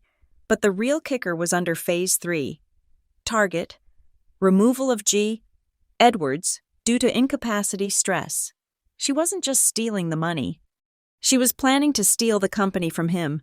She was going to have him declared incompetent and take over as the power of attorney. Grant Edwards thought he was playing a shell game to save his business. He didn't realize he was the mark in a much bigger con. Devin looked over my shoulder. "Holy shit," he whispered. I closed the folder. "We need to get this to the board." I said, "Now." The red folder lay open on the metal table of the records room, and the silence that followed was heavier than the steel door we had just closed. I felt a strange ringing in my ears, a high-pitched frequency that usually signaled the onset of a migraine, but this was not pain, it was shock. I had spent the last month convincing myself that my father was a weak man manipulated by a predatory new wife. I had told myself he was a victim of his own desperation, a man drowning who had grabbed the nearest life raft, my house, without thinking. But the document in front of me, titled Asset Transfer Contingency Plan, destroyed that narrative. It was dated 4 months before the wedding. I ran my finger down the timeline. June 15th. Initial appraisal of Lakeview parcel. July 1st. Draft trust conveyance documents. Internal draft only. July 20th. Identify voting block weaknesses. August 10th. Establish narrative of financial reset for family members. He had planned the speech. He had planned the celebration of family dinner. He had planned the lies about tax protection. He had scripted the entire betrayal while I was still sanding the floors of the cabin, oblivious. And then, the kicker. Phase 3. Neutralization of minority shareholder interference. Under this heading, there was a bullet point that made my breath hitch. If Skylar Edwards resists transfer, initiate contingency regarding instability to discredit potential legal challenges. He had planned to call me crazy. The gaslighting, the phone calls to Aunt Linda, the whispers about my drinking. It wasn't a reaction to my lawsuit. It was a pre-written strategy. He had decided to smear his own daughter's reputation months before I even knew the property was at risk. I felt Devin's hand on my shoulder. "Skylar," he said quietly, "you need to see the next page." I turned the page. The document outlined the financial structure of the loan he was securing. I expected to see Apex Private Capital, the lender on the mortgage, and they were there, but they were listed as a pass-through entity. The real source of the funds was listed simply as Subject V. Collateral assignment.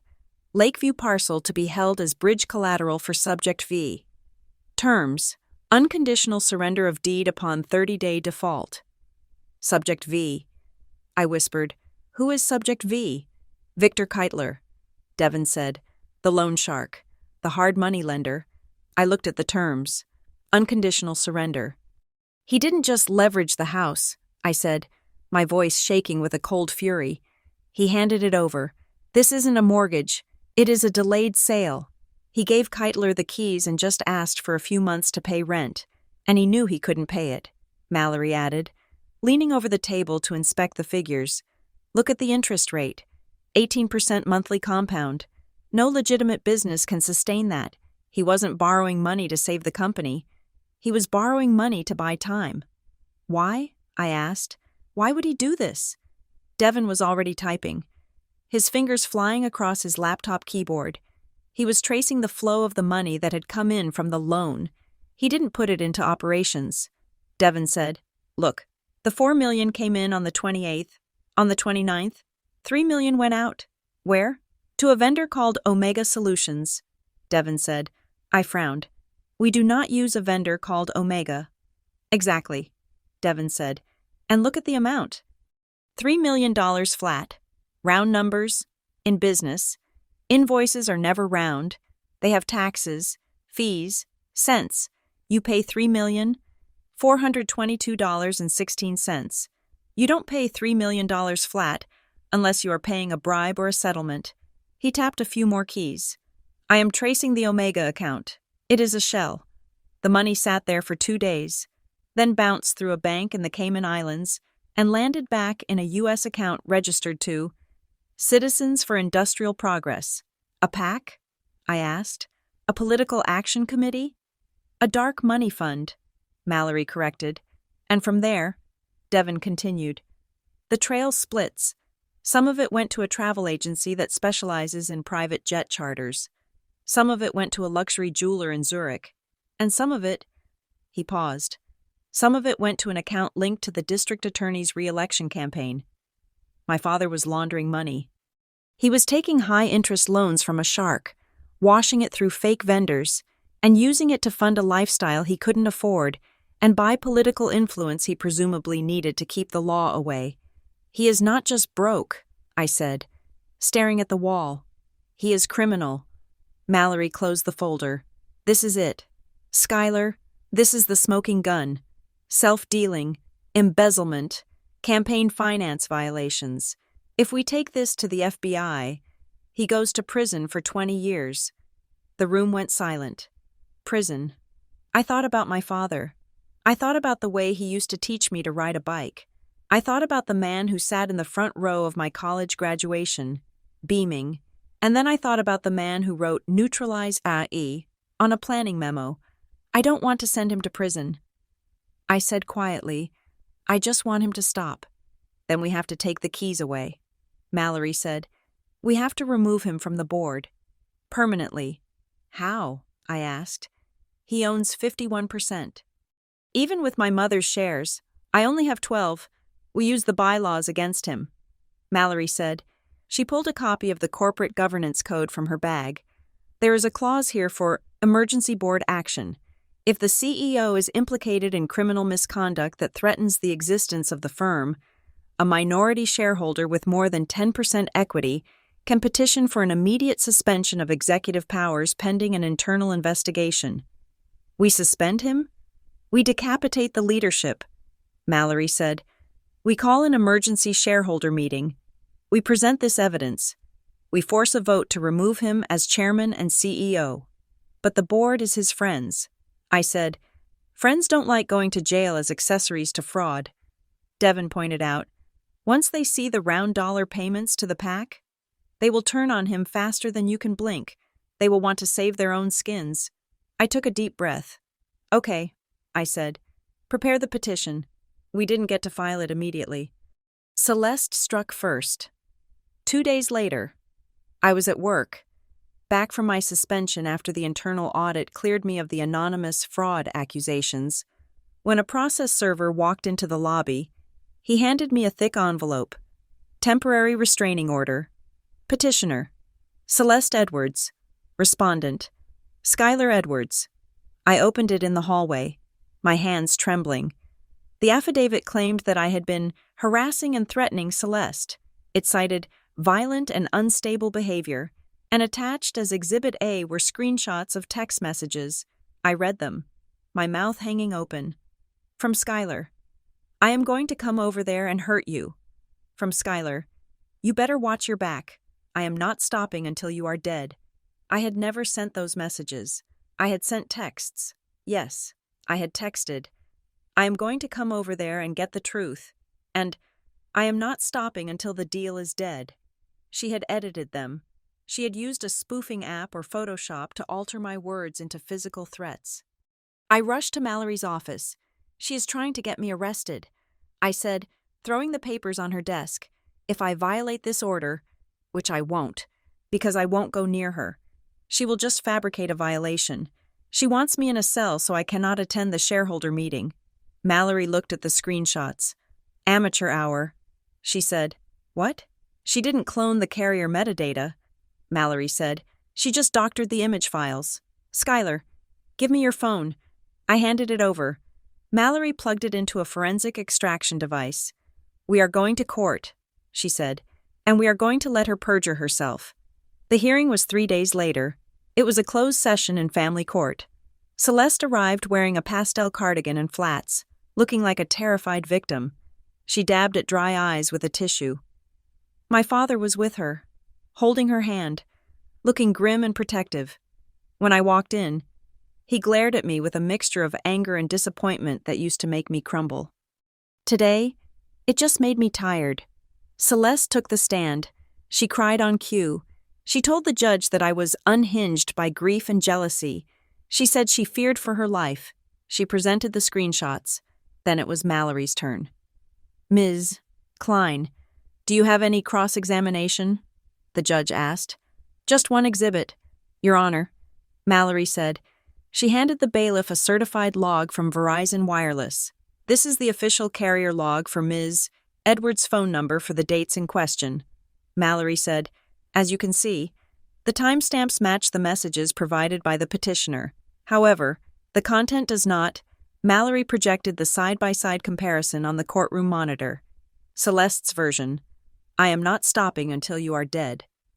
Verizon log: I am not stopping until the deal is dead. The judge stared at the screen. He looked at Celeste. Mrs. Edwards, the judge said, his voice dropping an octave. Can you explain this discrepancy? Celeste froze. The tearful victim act vanished, replaced by a flash of panic. I must have misread it, she stammered. I was so scared. The intent was clear. The intent, the judge interrupted, appears to be to defraud this court. He slammed his gavel. Petition dismissed with prejudice. And Mrs. Edwards, I am referring this matter to the district attorney for potential charges of filing a false instrument. Get out of my courtroom. Celeste went pale. She gathered her purse and practically ran out of the room. My father stood up slowly. He looked at the screen, then at me. He didn't follow her immediately. He stood there, looking at the proof that his wife had framed his daughter. I walked past him.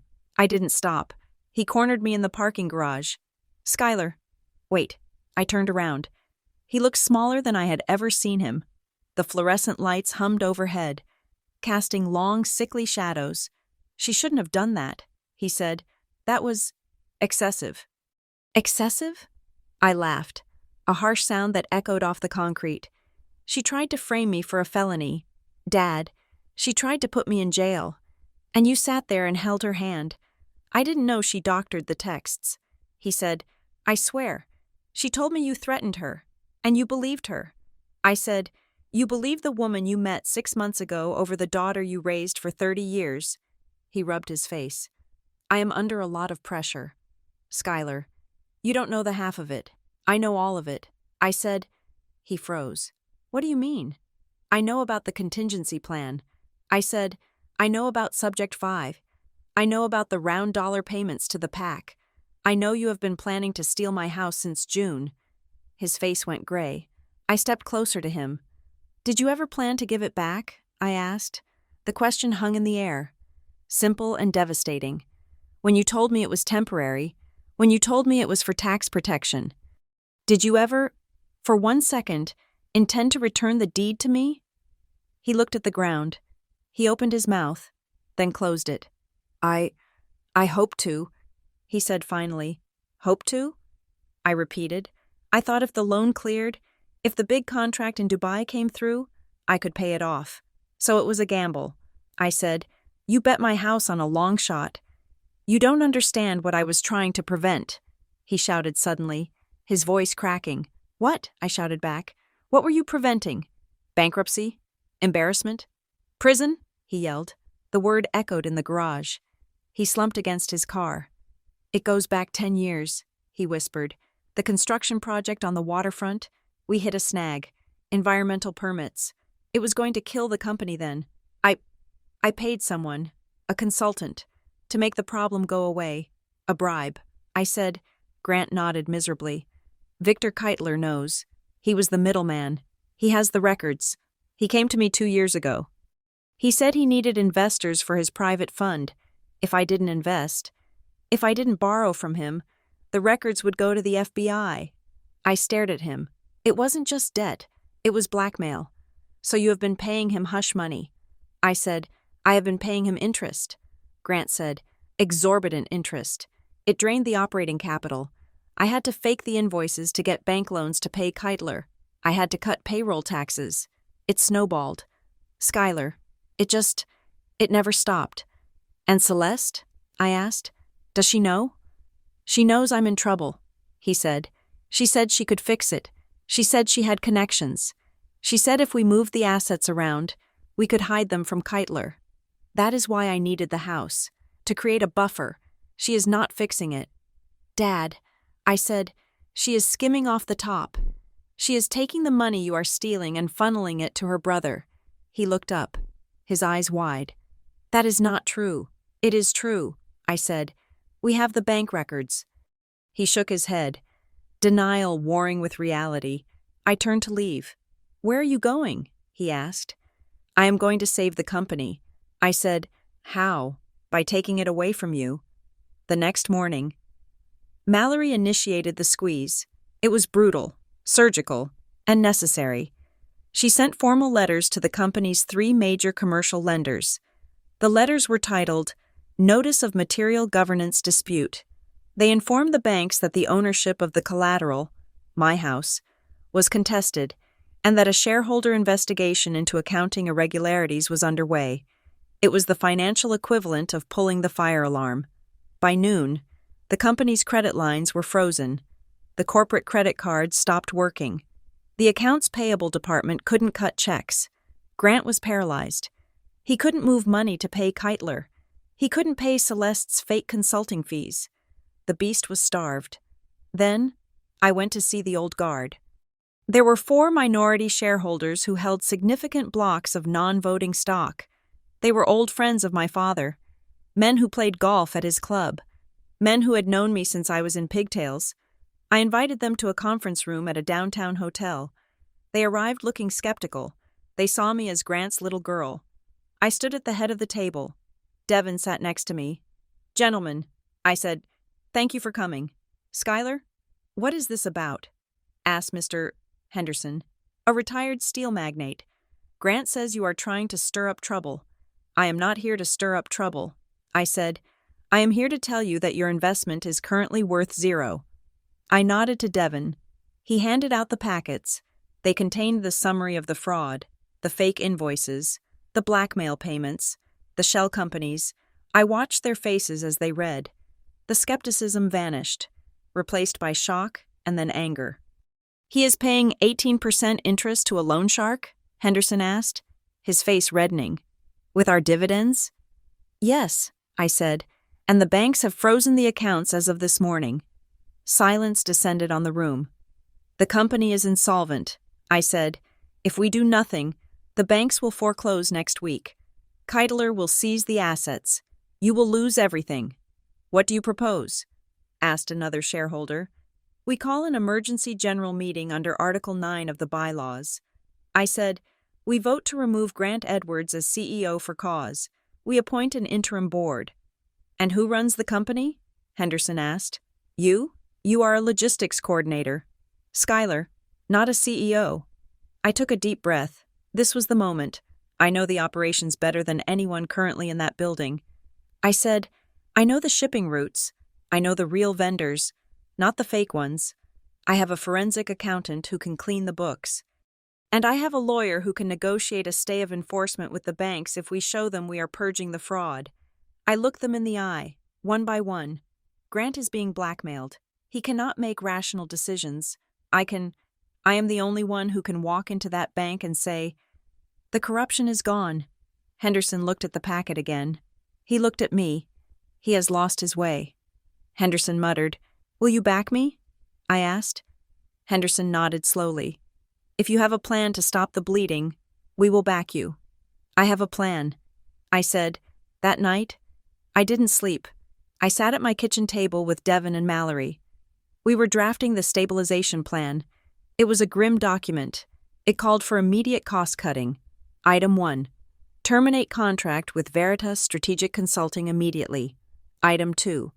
Halt all payments to Subject Phi and file a RICO complaint regarding the predatory lending. Item 3. Liquidate the company jet lease. Item 4. Sell the downtown office floor and move operations to the warehouse district. It was a butcher's list, but it was honest. As I typed, I felt a shift inside me. For weeks, my motivation had been revenge. I wanted to hurt my father for hurting me. I wanted to humiliate Celeste. But as I looked at the spreadsheet, at the names of the 200 employees who worked in the warehouse, people with families, mortgages, kids, I realized revenge was too small a goal. If I just wanted revenge, I could let the company crash. I could watch my father go to jail and Celeste go broke. But that would destroy the innocent people too. I wasn't doing this to destroy Grant. I was doing this to save the thing he built before he lost his soul. I am not taking it to kill it. I told Mallory as the sun came up, I am taking it to fix it. Mallory smiled. She looked exhausted but proud. That is why you are going to win, she said. The printer whirred, spitting out the final page of the plan. I picked it up. It felt heavy. It felt like responsibility. I checked my phone. There was a text from my father. Please don't do this. We can work something out. I didn't reply. There was nothing left to work out. The time for negotiation was over. The time for command had begun. I showered, put on my best suit, a dark navy blazer that made me look like my mother, and walked out the door. Today was the shareholder meeting. Today, I was going to walk into the boardroom, look my father in the eye, and fire him. The boardroom of Edwards Capital was designed to intimidate. The table was a slab of polished mahogany that stretched 20 feet, surrounded by floor-to-ceiling windows that looked down on the city like a judgment from God. I had been in this room 100 times as a child, coloring in the corner while my father commanded the room. Today, I sat at the far end of the table, not as a child, but as the executioner. To my right sat Mr. Henderson and the 3 other minority shareholders who represented the old guard. They looked grim, their hands folded over the thick binders Devon and I had prepared. To my left sat Mallory and Devon, their laptops open, ready. The clock on the wall ticked to 9 in the morning. The doors swung open. Grant Edwards walked in. He was wearing his armor, a navy bespoke suit, a crisp white shirt, and a silk tie. He looked powerful, but if you looked closely, you could see the fraying edges. His skin was gray. His eyes were darting around the room, assessing the threat level. Celeste walked in a step behind him. She was wearing white, a strategic color of innocence. She held her head high, but her hand gripped Grant's arm so tightly her knuckles were white. Grant stopped at the head of the table. He did not sit down. I did not know we were having a reunion, he said. His voice was loud, filling the room with a forced joviality that fooled no one. Usually, shareholder meetings require a 2-week notice period. This is an emergency general meeting. Mr. Henderson said. His voice was gravelly and low. Convened under Article 9, Section 3 of the bylaws. Grant's smile faltered. Article 9 is for catastrophic events, Grant said. Acts of God, war. We had a rough quarter, Bob, but I hardly think it qualifies as a catastrophe. It qualifies when the catastrophe is criminal misconduct. I said. Grant's head snapped toward me. He looked at me with a mixture of shock and betrayal, as if I were a dog that had bitten its master. Schuyler, he said, his voice dropping to a warning tone. I told you, do not do this. I stood up. I didn't shake. I felt a cold clarity that I had never felt before. We are here to vote on a motion to suspend the CEO and chairman pending an external forensic audit, I said, and to appoint an interim CEO to navigate the liquidity crisis. Grant laughed. It was a harsh, barking sound. You? He asked. You want to run this company? You coordinate shipping containers. Schuyler, you do not run a $100 million equity firm. I have a plan to save the company. I said, you have a plan to loot it. I nodded to Devon. Devon projected the first slide onto the smart glass wall behind Grant. It was the flowchart of the money. The $4 million coming in from Subject 5. The $3 million going out to the fake vendor. The loop through the Cayman Islands. This is a lie, Celeste said sharply. She stepped forward. These figures are manipulated. Schuyler is using hacked data. The data is from your own server, Devon said without looking up, and verified by bank transfer logs.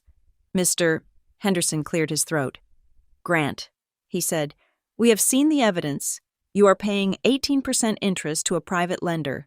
You are funneling corporate funds to a political action committee, and you have falsified invoices to secure bank loans. That is just creative accounting, Grant shouted. Everyone does it. It is how you survive a crunch. It is fraud, Henderson said, and the banks have frozen us out. We received the notices this morning. We are dead in the water. Grant, unless we cut the head off the snake. Grant looked around the table. He looked at the men he had known for 30 years. He looked for an ally. He found only averted gazes. You cannot remove me, Grant said, his voice rising to a panic. I own 51% of the stock. I am the majority. You cannot vote me out. Under the emergency bylaws, I said, any officer implicated in felony misconduct forfeits their voting rights on matters regarding their own tenure. Your shares are recused. Dad, the minority bloc holds the power today. Grant went pale. He realized, finally, that the trap was legal, not emotional. He had written those bylaws 20 years ago to protect the company from rogue partners. Now, the weapon was pointed at him. Then Celeste played her card. She let out a soft sob. It was theatrical, perfectly timed. She grabbed the edge of the table as if she were about to faint. Please, she whispered. Please, you have to stop this. Grant turned to her, instinctively protective. Celeste? I am pregnant, she said. The room went silent. Even the hum of the air conditioning seemed to stop. She looked at me, tears streaming down her face. I am 12 weeks pregnant. Skylar, you are doing this to your own brother or sister. You are trying to destroy this family. Destroy your father's legacy, right when we are bringing a new life into the world. How can you be so cruel? I felt the eyes of the room shift. The old guard were men of a certain generation. A pregnant woman crying. It made them uncomfortable. It made them hesitate. Grant looked at her, stunned. You are? Yes, she sobbed. I wanted to wait to tell you, but the stress. Skylar is trying to steal this child's future. It was a brilliant move. It reframed the entire narrative. I wasn't the whistleblower anymore. I was the vindictive stepdaughter attacking a vulnerable mother. I looked at Celeste. I looked at her stomach, flat beneath the white dress. Maybe it was true. Maybe it wasn't. It didn't matter. I took a breath. I thought about the 200 employees in the warehouse. I thought about the pension fund George Miller was counting on. If there is a child, I said, my voice steady and cold, then that child deserves a father who is not in federal prison. Celeste's eyes narrowed. And that child deserves an inheritance that is not negative $4 million. I continued, this is not about family. Celeste, this is about solvency. If we do not act today, there will be no company left for your child to inherit. There will only be indictments. I turned back to the shareholders. Feelings do not pay the payroll. I said, facts do. I nodded to Devin again. He clicked the next slide. It was the forgery. The side-by-side comparison of my signature and the digital stamp, and the IP address log showing it came from Celeste's iPad. And this, I said, pointing to the screen, is a felony committed by the petitioner's wife. Forgery of a financial instrument. I looked at Henderson. We can pause for a baby shower later. I said, right now, we need to vote on whether we want to be accessories to bank fraud. Henderson looked at the screen. He looked at Celeste, who had stopped crying and was now staring at me with pure, unadulterated hate. Call the vote, Henderson said gruffly. Grant slammed his hand on the table. Wait, he shouted. Just give me a minute. Skylar, hallway, now. He didn't wait for an answer. He walked out. I looked at Mallory. She nodded. Be careful, she whispered. I walked out into the hallway. Grant was pacing. He looked like a caged animal. When he saw me, he stopped. He took a deep breath and composed his face. The panic vanished, replaced by the smooth, practiced mask of the deal-maker. Okay, he said. You made your point. You have the leverage. Good job. I underestimated you. I said nothing. Here's the offer, he said, his voice low and fast. I will give you the deed to the lake house. Today, I will pay off the Keitler loan with my personal savings. I will give you a lump sum cash payout of $500,000, and I will issue a public apology saying there was a misunderstanding about the transfer. I watched him. He was negotiating. He was haggling. And, I asked, and you withdraw the motion. He said, you step down. You let me handle the board. We sweep the Veritas stuff under the rug. We blame the accounting errors on a software glitch. We survive. I looked at him. I looked for the father who used to read me bedtime stories. I looked for the man who had held me when my mother died. He wasn't there. There was only a businessman standing in front of me. trying to buy his way out of a breach of contract. He didn't care about the betrayal. He didn't care about the lies. He just wanted to close the deal. "You still do not get it," I said softly. "What?" he asked, frustrated. "That is a great deal." "Skylar, it is everything you wanted. I don't want the money, Dad," I said, "and I don't trust you to run this company anymore. You are compromised. Keitler owns you. Celeste owns you. If I walk away now, you will just do it again. You will burn it all down to save yourself. I am your father," he hissed. "You owe me. I owe the shareholders," I said, "and I owe Mom." I turned around.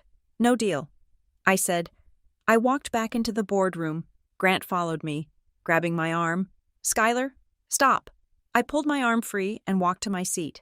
"Vote," I said to Henderson. "All in favor of the motion to suspend Grant Edwards and appoint Skylar Edwards as interim CEO?" Henderson asked. 4 hands went up. The old guard and the 12% interest of the Eleanor Edwards estate votes, "Yes," I said. "Motion carries." Henderson said, "It was over. In 10 seconds, a 40-year reign ended." Grant stood there, his mouth open. He looked at the men he had played golf with for decades. They wouldn't look at him. Then, the doors opened again. This time, it wasn't a shareholder. It was the head of building security, a man named Torres, who I had briefed an hour ago. "Mr. Edwards," Torres said, his voice respectful but firm. "I have been instructed by the board to escort you from the building." Grant looked at Torres. He looked at me. "You cannot do this," he whispered. "It is done," I said. "Please hand over your access badge and your company phone." Torres said. Grant moved slowly. He reached into his pocket and pulled out the badge. He placed it on the mahogany table. It made a small plastic click that sounded like a gunshot in the silent room. He looked at me one last time. There was no anger in his eyes anymore, just a profound, hollow shock. "You have no idea what you have started," he said. Then he turned and walked out. Celeste stood up. She looked at me, her eyes dry and hard. "You will regret this," she said. "Your vendor contract is suspended effective immediately." "Celeste," I said, "security will escort you out too. And do not try to take the iPad. It is evidence." She sneered, grabbed her purse, and followed my father. The door clicked shut. The room was silent. I sat down in the big leather chair at the head of the table. It was still warm for my father. It felt too big. It felt like a throne I hadn't earned. "So," Henderson said, looking at me, "what now?" "CEO?" "Now," I said, opening my folder. "We make payroll." The next 3 hours were a blur of crisis management. My first act was to unlock the payroll account. I had Devon transfer funds from the emergency reserve, money my father had been hoarding for his legal defense, into the employee salary pool. Then, I called an all-hands meeting. The employees gathered in the main atrium. There were hundreds of them. They looked terrified. They had seen security escorting Grant out. Rumors were flying about bankruptcy, about FBI raids. I stood on the mezzanine balcony, looking down at them. I grabbed the microphone. My hand was shaking, so I gripped it tighter until the shaking stopped. "My name is Skylar Edwards," I said. My voice echoed in the silent hall. "As of this morning, I am the interim CEO." A murmur went through the crowd. "I know you are scared," I said. "I know you have been kept in the dark. I know you are worried about your jobs and your paychecks." I took a breath. "Grant Edwards is no longer with the company," I said. "There have been financial irregularities, but we are fixing them." I paused. "I just authorized the payroll transfer." I said, "Your checks will clear tomorrow. No one is getting laid off today. No one is losing their pension today." A collective exhale swept through the room. I saw people hugging. I saw George Miller, the VP of Operations, wipe a tear from his cheek. "We are going to be transparent," I said. "We are going to be boring. We are going to go back to doing what we do best. Logistics. No more shell games. No more secrets." I looked at them. "I need your help." I said, "I cannot do this alone, but if you stick with me, we will rebuild this place." For a second, there was silence. Then, someone started clapping. then another. Then the whole room was applauding. It wasn't a polite golf clap. It was the applause of people who had been holding their breath for years and were finally allowed to exhale. I walked back to the executive suite. Mallory was waiting for me. She was holding a small, padded envelope. "This just came by courier," she said. "From the estate lawyer." I frowned. "The estate is closed. He said he found it in the safe deposit box." Mallory said, "It was misfiled. He thought you should have it today." I opened the envelope. Inside was a single piece of paper. It was an amendment to my mother's will, handwritten but notarized. Regarding the founding class shares, I leave these to Schuyler, not to Grant. I know Grant. He is a dreamer, but he is weak when the walls close in. He will borrow against the future. He will borrow against love if he has to. Schuyler, if you are reading this, it means he has lost his way. Use these shares to stop him. Do not let him sink the ship. You are the captain now. I stared at the ink. He will borrow against love. She knew. She had seen this day coming 10 years ago. She had left me the weapon. Knowing I would eventually have to use it, I pressed the note to my chest and closed my eyes. I wasn't stealing the company. I was inheriting my responsibility. My phone rang. It was Mallory again, from her office down the hall. "Schuyler, turn on the news," she said. "Or better yet, look at your email." I checked my inbox. It was a notification from the court. Order granting preliminary injunction. The Superior Court hereby enjoins any sale, refinance, or transfer of the property located at 1402 Pine Ridge Road.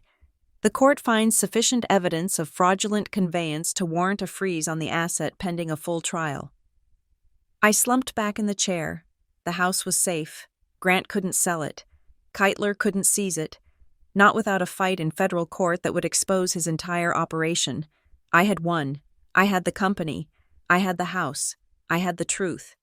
But as the sun began to set, turning the sky over the city a bruised purple, I didn't feel like a victor. I felt heavy. I was sitting in my father's office. The nameplate on the desk still said, Grant Edwards. I picked it up and put it in the drawer. On the desk sat 2 keys. One was the heavy brass key to the company vault. The other was the small silver key to the gate at the lake house. I had them both. My phone buzzed on the mahogany surface. It was a text from Grant. I hesitated. I almost didn't look. But I picked it up. "If you expose the lender, we all burn." Keitler is not just a loan shark. He is connected to people who do not file lawsuits. They file obituaries. You need to pay him. Schuyler. Or none of this matters. I stared at the screen. He was still trying to scare me. Or maybe he was trying to warn me. Maybe he was right. Maybe I had just taken control of a sinking ship surrounded by sharks. I looked out the window at the city lights blinking on. One by one. 1,000,000 lives. 1,000,000 stories. I had a choice. I could pay Keitler off, keep the secret, and run the business the way my father had, in the shadows, afraid. Or I could burn the blackmail. I could take the evidence to the FBI. I could expose Keitler, expose the corruption, and risk the retaliation. I looked at the water bottle on the desk. I looked at the lighter my father kept for his celebratory cigars. I held the match. I held the water. I picked up the phone and typed a reply. "Let them come. I am not you." I hit send. I put the phone down, picked up the key to the lake house, and put it in my pocket. Then I picked up a file marked Vendor Audit and opened it. There was work to do. Thank you for listening to Dad Lied to Take My Property for His New Wife. So I took his business without warning. I hope you enjoyed this story of betrayal, strategy, and justice. I would love to hear from you. Please leave a comment below telling me where you are listening from. If you enjoyed this episode, please subscribe to Revenge Stories for more tales of poetic justice and family drama. Don't forget to share your thoughts on Schuyler's final choice in the comments. Did she make the right move? See you in the next story.